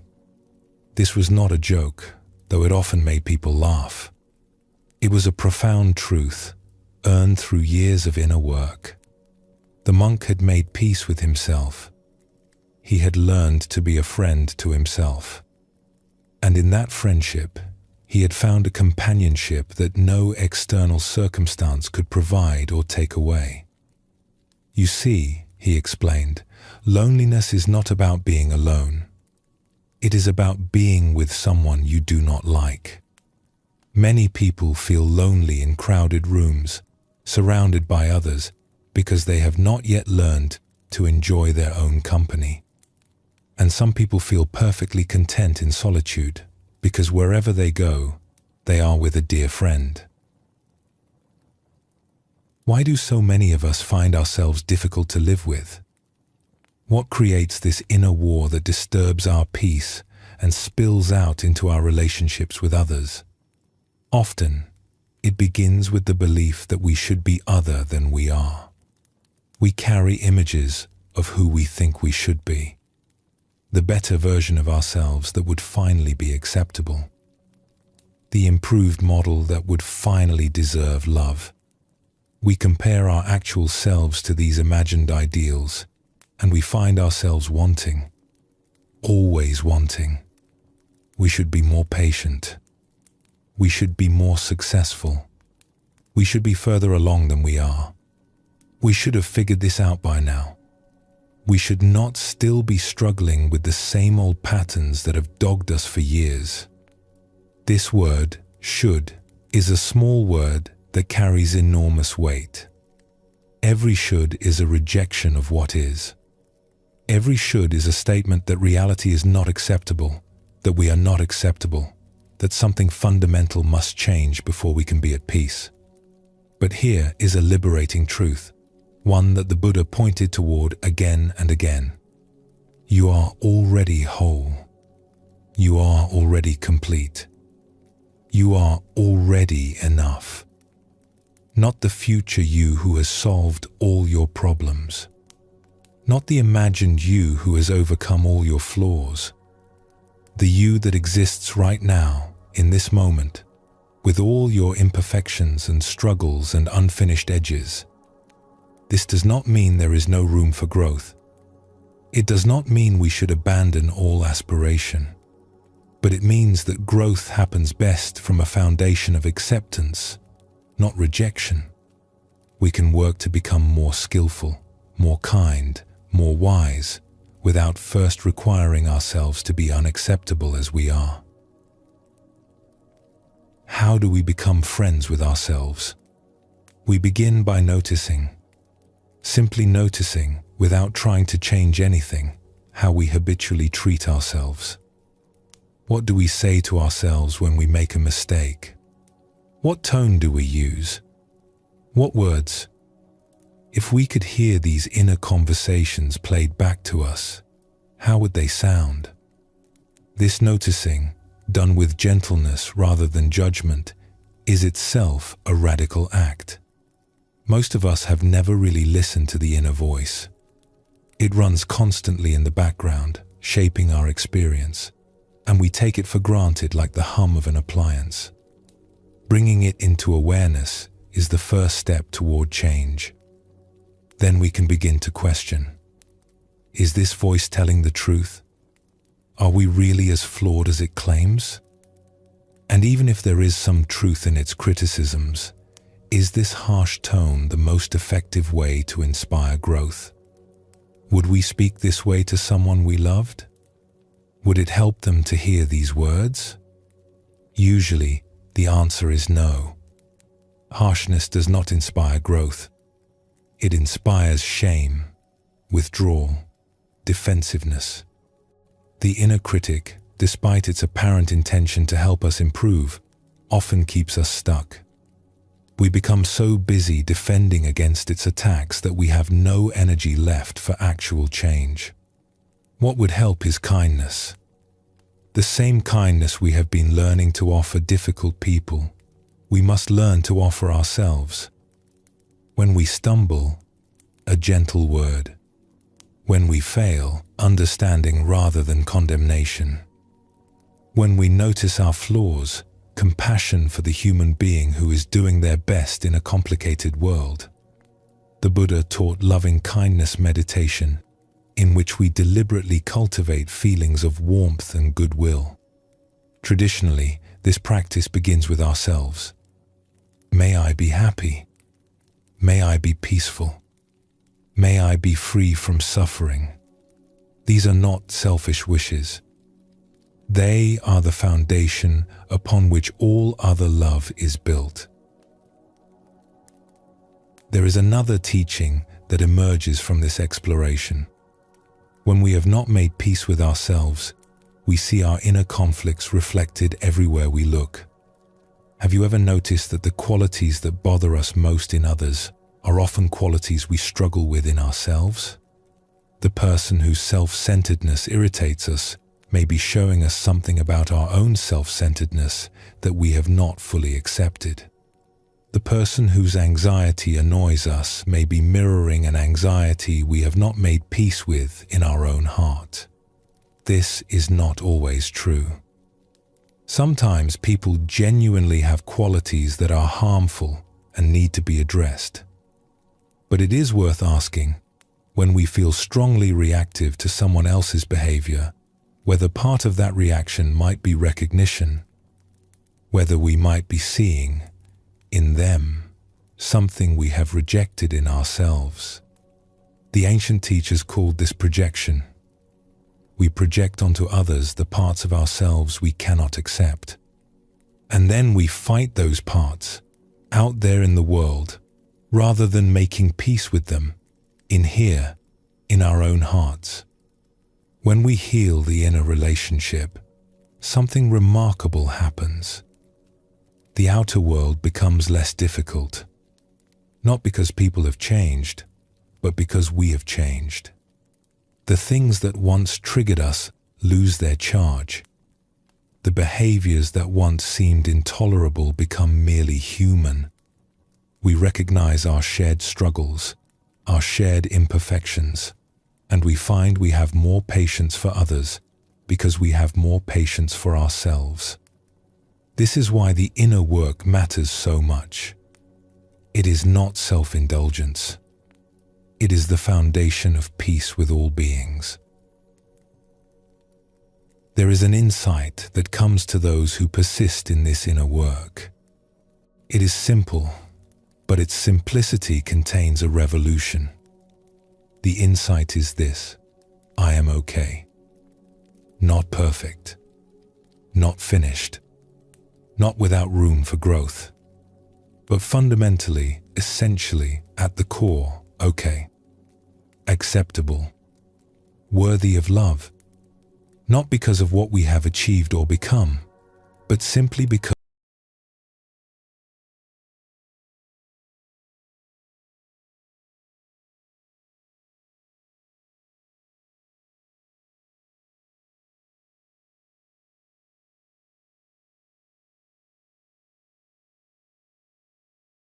from a moment when the clouds part and we glimpse the simple truth of our own worthiness. The Buddha taught that all beings have Buddha nature, the seed of awakening within them. This includes you. Whatever you have done, whatever you have failed to do, whatever flaws you carry and struggles you face, the seed of awakening is within you. You are not separate from the goodness that pervades all things. You are an expression of it, however imperfect, however incomplete. When this insight lands, when it moves from concept to lived experience, everything changes. The war ends. The critic falls silent, or at least grows quieter. And in the space that opens, something new becomes possible. Peace, rest, the simple enjoyment of being alive in this body, with this mind, exactly as we are. We return now to the monk in his quiet dwelling, content in his own company, never lonely despite his solitude. His secret was not that he had perfected himself. He still had flaws. He still made mistakes. He still had days when his mind was restless and his heart was heavy. He was not a finished product, polished and complete. His secret was that he had stopped requiring himself to be perfect before he could be accepted. He had stopped waiting for some future self to arrive before he could be at peace. He had made friends with the self that actually existed in all its imperfection, and in that friendship, he had found everything he needed. This is available to all of us, not through some special achievement or spiritual attainment, but through a simple shift in how we relate to ourselves. The friend we have been seeking has been here all along. The peace we have been chasing has been waiting in our own hearts. We need only stop running and turn to face what has always been with us. You are your own constant companion. You might as well be a kind one. You might as well be a friend. In the days ahead, notice how you speak to yourself. Notice the tone, the words, the feeling behind the inner voice. And when you catch yourself being harsh, pause. Take a breath and ask, is this how I would speak to someone I loved? If not, you might try a different approach. Offer yourself the same understanding you would offer a dear friend who was struggling. Speak to yourself with patience, with kindness, with the recognition that you are doing your best in a world that is not always easy. When you make a mistake, instead of condemnation, try curiosity. What can I learn from this? What was I needing that I tried to meet in an unskillful way? How might I do it differently next time? And in the quiet moments, try offering yourself the words of loving kindness. May I be happy. May I be peaceful. May I be free from suffering. May I live with ease. These are not magic words. They will not instantly transform your relationship with yourself. But spoken regularly, with sincerity, they begin to soften the heart. They begin to build the friendship that will sustain you through all of life's difficulties. You deserve this kindness. Not because you have earned it, not because you are perfect, but simply because you are. Simply because you are a living being, doing your best, worthy of love, like every other being in this vast and mysterious universe. Rest now in your own presence. Breathe gently, and when you are ready, we will continue on together toward the final teaching.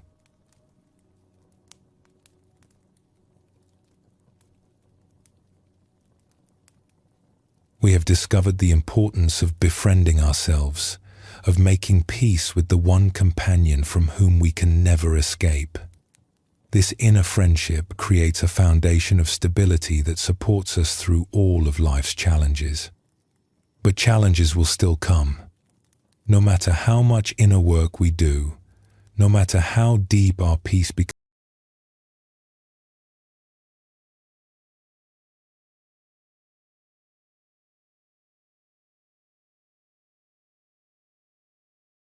plans will fall apart. The ground we thought was solid will sometimes shift beneath our feet. The question is not whether difficulty will come. The question is what we will do with it when it arrives. Now, we explore a radical possibility. What if the very things that seem to bury us could become the ground on which we rise? What if every burden, every criticism, every hardship contained within it the seeds of our elevation? This is not wishful thinking. This is ancient wisdom, tested across countless generations, available to anyone willing to see their struggles in a new light.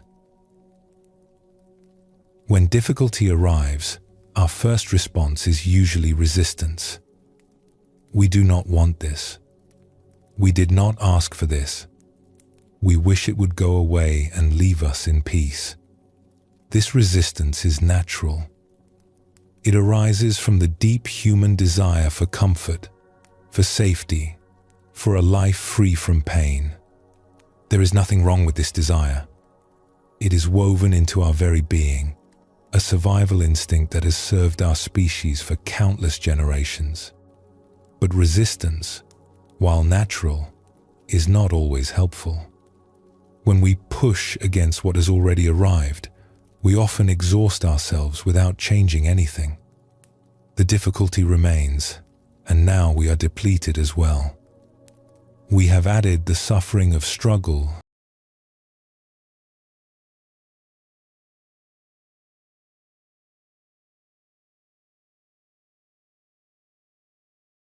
is created by our relationship to pain. When we resist what is, when we insist that reality should be different than it is, we multiply our distress. The first arrow of difficulty is joined by a second arrow of our own making. But there is another way. We can learn to receive what comes, not with passive resignation, but with active wisdom. We can ask not, "Why is this happening to me?" but "What can I do with this?" We can transform from victims of circumstance into craftspeople of our own lives, using whatever materials arrive as the raw substance of our growth. Let us explore a story that has been told in many forms across many cultures. It is a simple tale, but within its simplicity lies a teaching of great power. Once, in a rural land of farms and fields, there lived a donkey. This donkey spent its days wandering the countryside, grazing on grass, enjoying the simple pleasures of its simple life. It was not a remarkable donkey. It had no special talents or unusual qualities. It was simply an ordinary creature, living an ordinary existence. One day, as the donkey walked along a familiar path, it failed to notice a danger ahead. An old well, long abandoned and partially hidden by overgrown grass, lay directly in its path. Before the donkey could react, the ground gave way beneath its hooves, and it tumbled down into the darkness. The fall was frightening, but the donkey survived. The well was dry, so there was no danger of drowning. And while the landing was hard, no bones were broken. The donkey stood in the dim light at the bottom of the well, shaken but alive. But survival was only the beginning of its problems. The walls of the well were smooth and steep. There was no way to climb out. The donkey was trapped.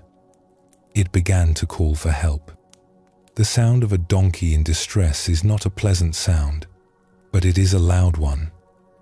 The donkey cried out again and again, hoping that someone would hear, that someone would come to rescue it from this dark prison. Eventually, someone did hear. A farmer who owned the land came to investigate the noise. But by the time he arrived, the donkey had grown quiet, exhausted from calling out for so long. The farmer peered down into the shadowy well, but in the dim light, he could not see clearly to the bottom. The farmer had long worried about this old well. It was dangerous, he thought. Someone might fall in. A child from a neighboring farm, perhaps. It should be filled in. And so, not realizing that a living creature waited below, the farmer began to shovel dirt into the well. He meant no harm. He was simply trying to make his land safer. But scoop after scoop of earth fell down into the darkness, landing on the donkey's back, dusting its fur, piling up around its legs. The donkey was frightened. First the fall, then the long hours of waiting, and now this. Dirt raining down from above, slowly filling the space around it. The donkey called out again, but the farmer was old, his hearing not what it once was. He continued his work, unaware of what was happening below. For a while, the donkey did not know what to do. The dirt kept coming, piling up around its legs. The situation seemed hopeless. There was no way to climb the smooth walls. And now even the space at the bottom was slowly filling. But then something shifted. In the midst of its fear, a different kind of awareness arose. The donkey noticed something. Each time a shovel of dirt landed on its back, it had a choice. It could let the dirt pile up, weighing it down. Or it could do something else. It could shake the dirt off. The donkey tried it. When the next shovel of dirt landed, it shook its body, and the dirt fell to the ground. Just a small shake, but the dirt was gone from its back. And then the donkey noticed something else. The dirt that had fallen was now beneath its hooves. It was standing a little higher than before. A kind of understanding dawned. Each shovel of dirt that fell from above could become something else entirely. If the donkey shook it off, the dirt would fall beneath it. And if the donkey then stepped up onto that dirt, it would rise a little higher in the well. Shake it off. Step up. Shake it off. Step up. The donkey began to practice this, again and again. Each time dirt fell, the donkey shook it off and stepped up. What had seemed like a hopeless situation was slowly becoming the means of escape. The farmer, meanwhile, continued his work without looking down. The well was deep, and he assumed it would take many loads of earth to fill. He shoveled steadily, thinking only of making the land safe. He did not notice when a pair of ears appeared at the top of the well. He did not notice when a head followed, then a neck, then shoulders. He did not notice until the donkey, having risen all the way from the bottom of the well on a platform of fallen earth, stepped calmly out onto solid ground. The farmer dropped his shovel in astonishment. The donkey stood before him, covered in dust, but very much alive. For a long moment, they simply looked at each other. Then the farmer began to laugh, a gentle laugh of wonder and relief. He had not known. He had not meant any harm. And somehow, against all odds, the creature had found its way out.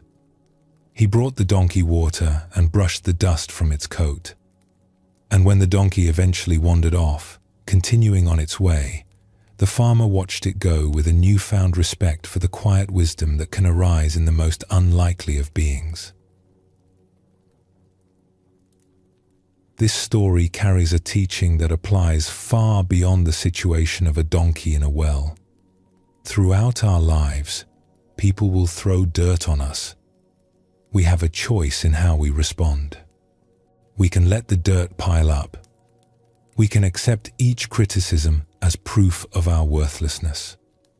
We can allow each dismissal to push us down further, each cruelty to bury us more deeply. If we respond this way, the people who throw dirt at us will achieve their aim. We will be buried. Or we can do what the donkey did. We can shake it off and step up. Every criticism contains information. Sometimes the information is about us, something we might learn from. Sometimes the information is about the person doing the criticizing, their own pain or insecurity or need to diminish others. Either way, we can shake off the weight of the attack and use what we have learned to rise a little higher. Every hardship builds strength. The muscles of resilience are developed not in easy times but in difficult ones. Each challenge we face and survive leaves us more capable of facing the next one. We step up onto our difficulties and find ourselves standing taller than before. Every apparent setback can become a setup for growth. The job we did not get opens a door we never would have noticed. The relationship that ended frees us to become someone we could not have become within it. The plan that fell apart makes room for something better to emerge. There is a teaching in the Taoist tradition about the power of yielding. Water is soft and yielding, yet it wears away the hardest stone. The reed that bends in the wind survives the storm that breaks the mighty oak. The donkey in our story embodied this wisdom. It did not fight the dirt. It did not try to throw it back at the farmer. It did not waste its energy on resistance or revenge. It simply used what was given, transformed the attack into advantage, turned burial into elevation. The Buddha taught something similar when he spoke of using everything as fuel for awakening. Our greed, our anger, our confusion, these are not simply obstacles to be eliminated. They are energy that can be transformed. They are raw material for our growth. When we learn to work with what arises rather than against it, we discover resources we never knew we had. This does not mean we should seek out difficulty or welcome cruelty. The donkey did not jump into the well on purpose. It did not enjoy having dirt thrown on it. Given the choice, it surely would have preferred a peaceful day of grazing to a near-death experience in an abandoned well. But when difficulty comes, as it will, we can meet it with wisdom rather than despair. We can remember the donkey. Shake it off. Step up. There is another aspect of this teaching worth considering. Each step up was small. Each shake of the body removed only one shovel's worth of dirt. Taken alone, any single action seemed insignificant. But the actions accumulated. Step by small step, the donkey rose. What seemed like nothing became something. What seemed like nowhere became the top of the well. So it is with our own growth. Each difficulty we transform, each criticism we learn from, each hardship we use as fuel, these are small things in the moment. We do not leap to enlightenment in a single bound. We do not transcend all suffering with one insight. But the small things add up. The height accumulates. Over time, we find that we have risen far above where we started. Problems that once would have devastated us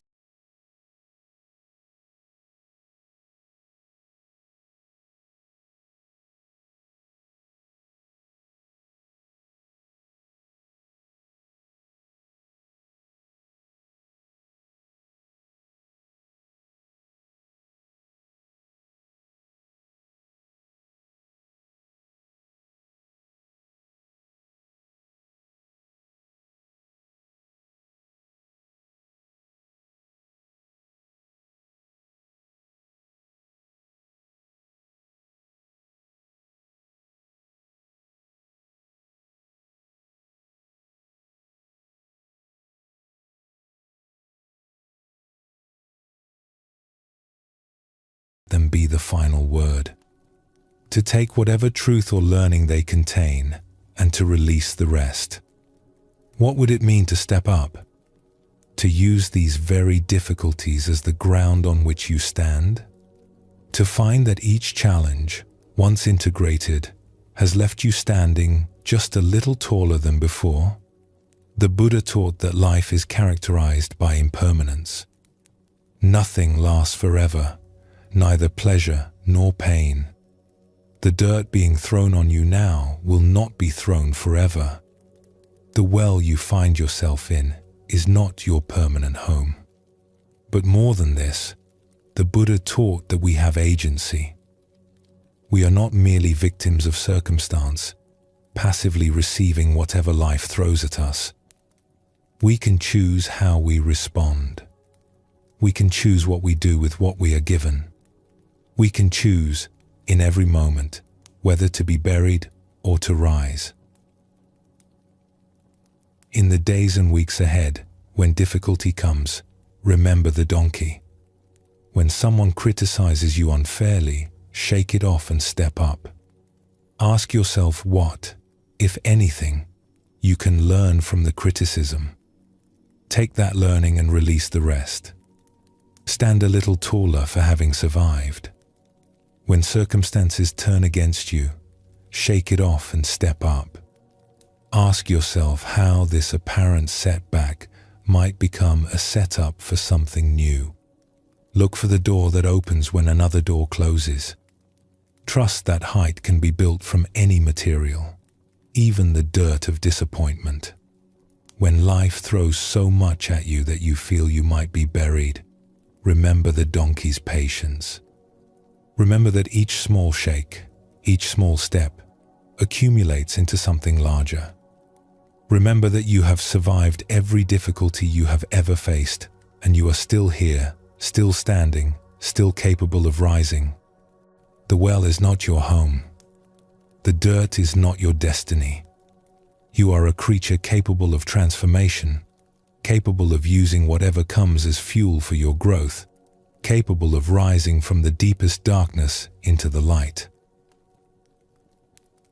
Rest now in this knowing. Whatever you have faced, whatever you face still, you have within you the capacity to rise. For now, simply rest. And when you are ready, we will continue on together.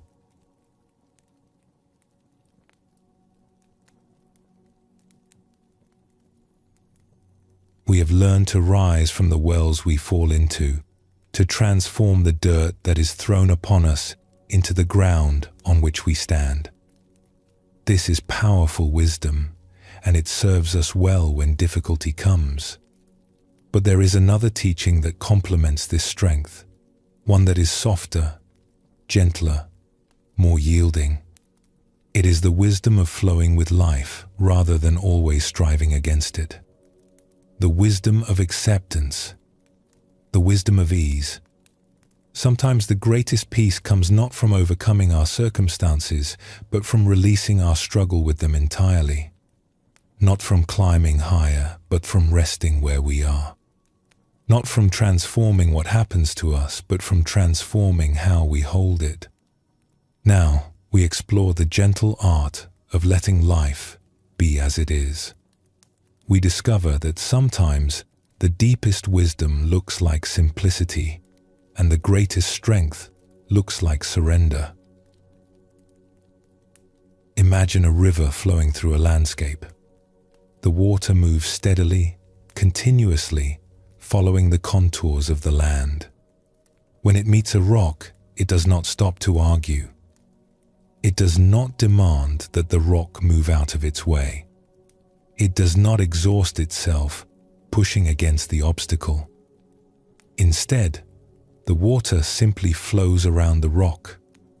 It finds another path, adapts to what is there, continues on its journey. The rock remains, but the water is not troubled. It accepts the rock as part of the landscape and keeps moving. There is profound wisdom in this image. How much of our suffering comes from arguing with rocks? How much energy do we spend insisting that life should be other than it is, that obstacles should not exist, that the landscape should rearrange itself according to our preferences? The Tao Te Ching, that ancient book of wisdom, speaks often of water. It says that nothing in the world is softer or weaker than water, yet nothing is better at overcoming the hard and strong. This is because water does not compete. It does not fight. It simply flows. We too can learn to flow, not by becoming passive or indifferent, but by releasing our tight grip on how things should be, by accepting what is, even as we work gently toward what might be, by trusting that the river knows its way to the sea, even when we cannot see the path from where we stand. There is a story that has been told in many lands, in many versions. It concerns a farmer, a horse, and the mysterious nature of fortune. Once there lived an old farmer who had worked his fields for many years. He lived a simple life with his son, and they had one horse that helped them with the heavy work of the farm. One day, the horse ran away. It escaped through a gap in the fence and disappeared into the hills. The farmer's neighbors came to offer their sympathy. "What terrible luck," they said. "Your only horse gone. How will you manage? This is such a misfortune." The old farmer listened calmly. When they finished, he simply said, "Perhaps. We shall see." A few days later, the horse returned. And it did not return alone. It brought with it 2 wild horses from the hills, beautiful, strong creatures that had followed it home. The neighbors came again, this time to celebrate. "What wonderful luck," they exclaimed. "Now you have 3 horses instead of 1. You are truly blessed. What a fortune." The old farmer nodded quietly. "Perhaps," he said. "We shall see."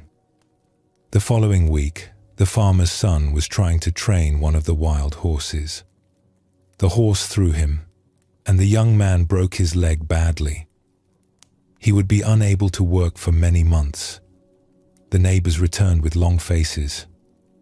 "What terrible luck," they said. "Your son, injured. And just before the busy season. How will you harvest your crops? This is a disaster." The old farmer tended to his son with gentle care. To the neighbors, he said only, "Perhaps. We shall see." A month later, the army came through the village. War had broken out, and they were taking all the young men to fight. It was dangerous duty, and many would not return.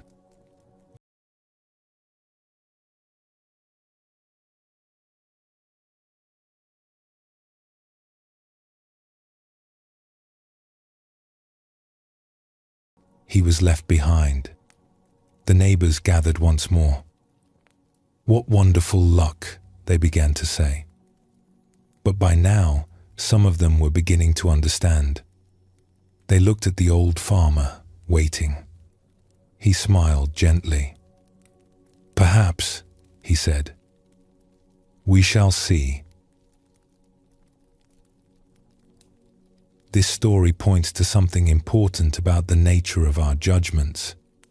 We are so quick to label events as good or bad, fortunate or unfortunate, lucky or unlucky. We are so certain that we know what is best for us, what will lead to happiness, what will cause suffering. But do we really know? The farmer in the story was not indifferent to what happened. He cared for his horse when it returned. He tended to his son when he was injured. He felt relief when the army passed by. He was fully human, fully engaged with life. But he held his judgments lightly. He knew that he could not see the whole picture. He knew that what looked like misfortune might contain hidden blessings, and what looked like blessing might bring unforeseen difficulties. He knew that life is more complex and mysterious than our simple categories of good and bad can capture. The Buddha taught that much of our suffering comes from attachment, not only to things and people, but to our ideas about how life should unfold. We create stories about what we need to be happy. We build expectations about how events should proceed. And when reality fails to match our stories, we suffer. But what if we held our stories more loosely? What if we admitted that we do not know, cannot know, what is truly best? What if we met each moment with the farmer's gentle wisdom? Perhaps we shall see. This is not passivity. It is not resignation. It is a kind of freedom. Freedom from the exhausting work of constantly judging, constantly measuring life against our expectations, constantly being disappointed when reality refuses to cooperate with our plans. We live in a world that values certainty. We are taught to make plans, set goals, know where we are going. Uncertainty feels uncomfortable, even frightening. We want to know what will happen, how things will turn out, whether we will be okay. But certainty is largely an illusion. We do not know what tomorrow will bring. We cannot predict how our choices will unfold over years and decades. The future is hidden from us, no matter how carefully we plan or how confidently we predict. The wise ones throughout history have recognized this. Rather than fighting against uncertainty, they have learned to embrace it. They have discovered that there is peace in not knowing. There is rest in releasing the need to control what cannot be controlled. There is a teaching in the Zen tradition called beginner's mind. It refers to approaching each moment with openness and curiosity, without the burden of assumptions about how things should be. In the beginner's mind, there are many possibilities. In the expert's mind, there are few. When we admit that we do not know what is best, something relaxes within us. We stop exhausting ourselves trying to figure everything out. We stop tensing against the uncertainty of life. We begin to trust that things will unfold as they unfold, and that we will meet each moment as it comes. This trust is not naive. It does not ignore real dangers or real difficulties, but it recognizes that worry does not protect us from the future. It only steals our peace in the present. Acceptance is perhaps the most misunderstood of all spiritual teachings. When we hear the word, we often think it means giving up, resigning ourselves to things we do not like, becoming passive in the face of injustice or suffering. But true acceptance is something quite different. It is the recognition of what is. It is the willingness to start from where we actually are, rather than from where we wish we were. It is the foundation from which all wise action flows. Consider the difference between these two responses to difficulty. In the first, we spend our energy resisting what has already happened. We argue with reality, insist that things should be different, exhaust ourselves in struggle against the unchangeable past. By the time we turn to address the actual situation, we are depleted and frustrated. In the second response, we accept what has happened. Not with joy, necessarily. Not with approval, but with clear-eyed acknowledgement that this is what is. From this place of acceptance, we can see more clearly what might be done. Our energy is available for action, rather than consumed by resistance. The Buddha spoke of this when he taught about the nature of suffering. He did not say that we should never feel pain or that we should pretend difficulties do not exist. He said that suffering arises when we cling, when we resist, when we insist that impermanent things should be permanent and that uncontrollable things should be within our control. Acceptance releases this clinging. It lets go of the argument with reality. And in that letting go, we find a peace that no circumstance can disturb. When we stop fighting life, something unexpected happens. We become lighter. The heaviness we carry is often not the weight of our actual circumstances, but the weight of our resistance to them. We drag behind us the burden of how things should have been. We carry on our shoulders the load of how things must become. We stagger under the pressure of our own expectations. But when we accept what is, these burdens fall away. We are left with only this moment, this breath, this simple experience of being alive. And this, it turns out, is not so heavy after all. There is a great freedom in this lightness. We can laugh at our own mistakes instead of being crushed by them. We can meet difficulties with curiosity instead of dread. We can hold our preferences lightly, enjoying when things go our way and adapting when they do not. This does not mean we stop caring. The farmer in our story cared deeply for his son, his horse, his land. But his caring was not rigid. It did not depend on things going a certain way. It could flex and flow with circumstances, like water finding its path around stones. The great teachers often had this quality of lightness about them. They could laugh easily. They were not burdened by self-importance. They met each situation fresh, without the heavy weight of how things were supposed to be. This lightness is available to all of us. It is our natural state, hidden beneath the accumulated weight of our resistance and our expectations. When we let go, even a little, we begin to feel it again. The simple joy of being. The ease of flowing with life rather than against it. All of our worry about the future, all of our regret about the past, all of our resistance to the present, these take us away from the only moment that actually exists. This one. The past is memory. The future is imagination. Only the present is real. And when we bring our full attention here, to this moment, something remarkable happens. Most of our problems disappear.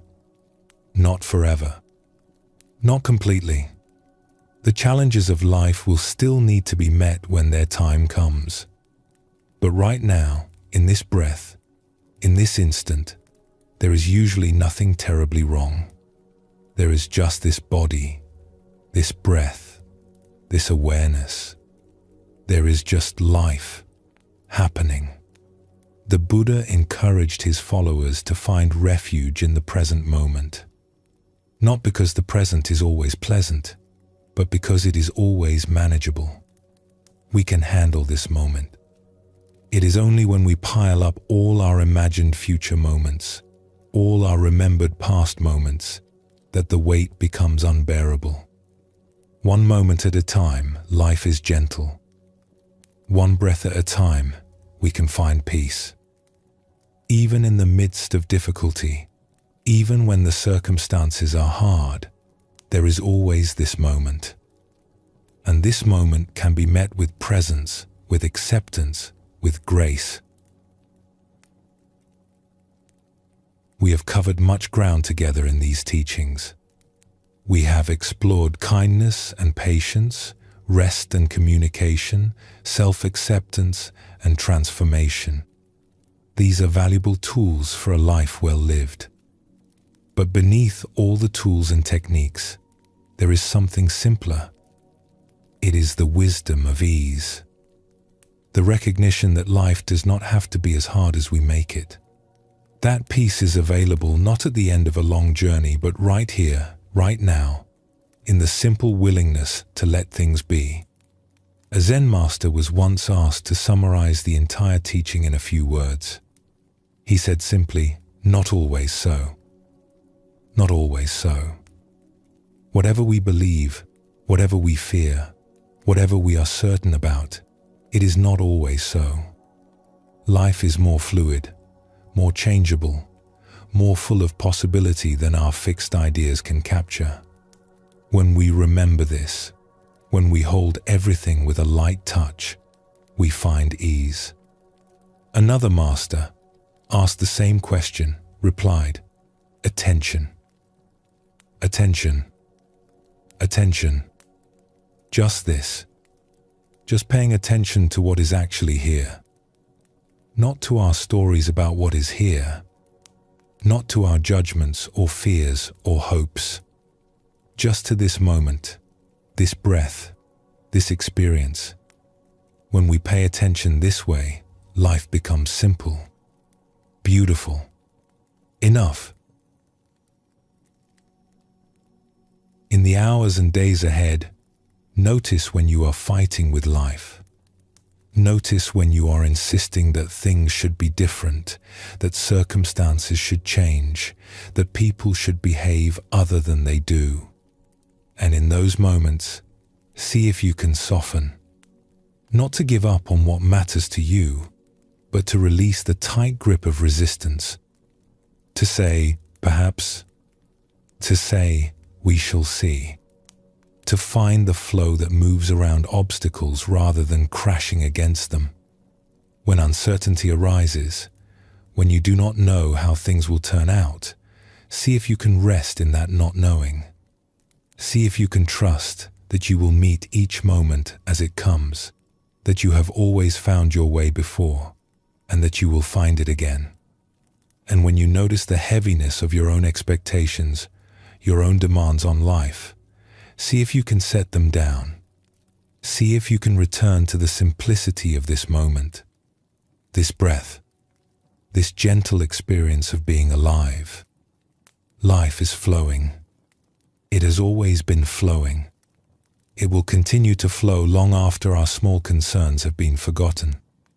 We can fight the current, or we can trust it. We can struggle, or we can rest. We can grip tightly, or we can open our hands and let the water carry us home. Rest now in the flow of this moment, and when you are ready, we will come gently to a close.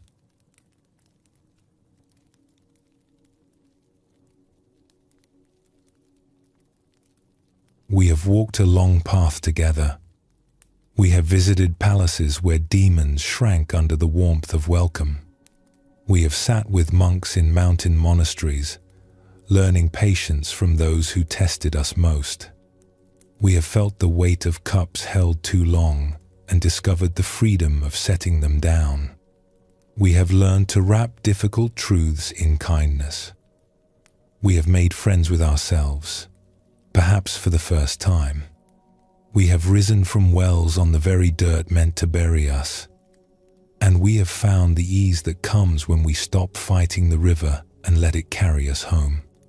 These teachings are not meant to be memorized or mastered. They are seeds planted gently in the soil of your heart. Some may sprout tomorrow. Some may take years. Some may bloom in ways you cannot yet imagine. There is no need to hold tightly to any of it. The wisdom that is meant for you will stay.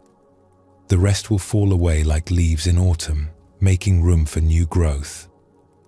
The Buddha said, "Peace comes from within. Do not seek it without.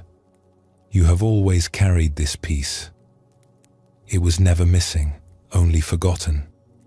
Beneath the noise of worry, beneath the weight of struggle, beneath all the difficulty you have ever faced, it has been waiting. Patient, quiet, unshakable. May you rest in this peace tonight and always. May you be gentle with yourself and others. May you flow with life, trusting where it leads. And may you know, in your deepest heart, that you are already whole. You are already home. You are already enough. Sleep well, and thank you for joining us here at Sleepy Monk.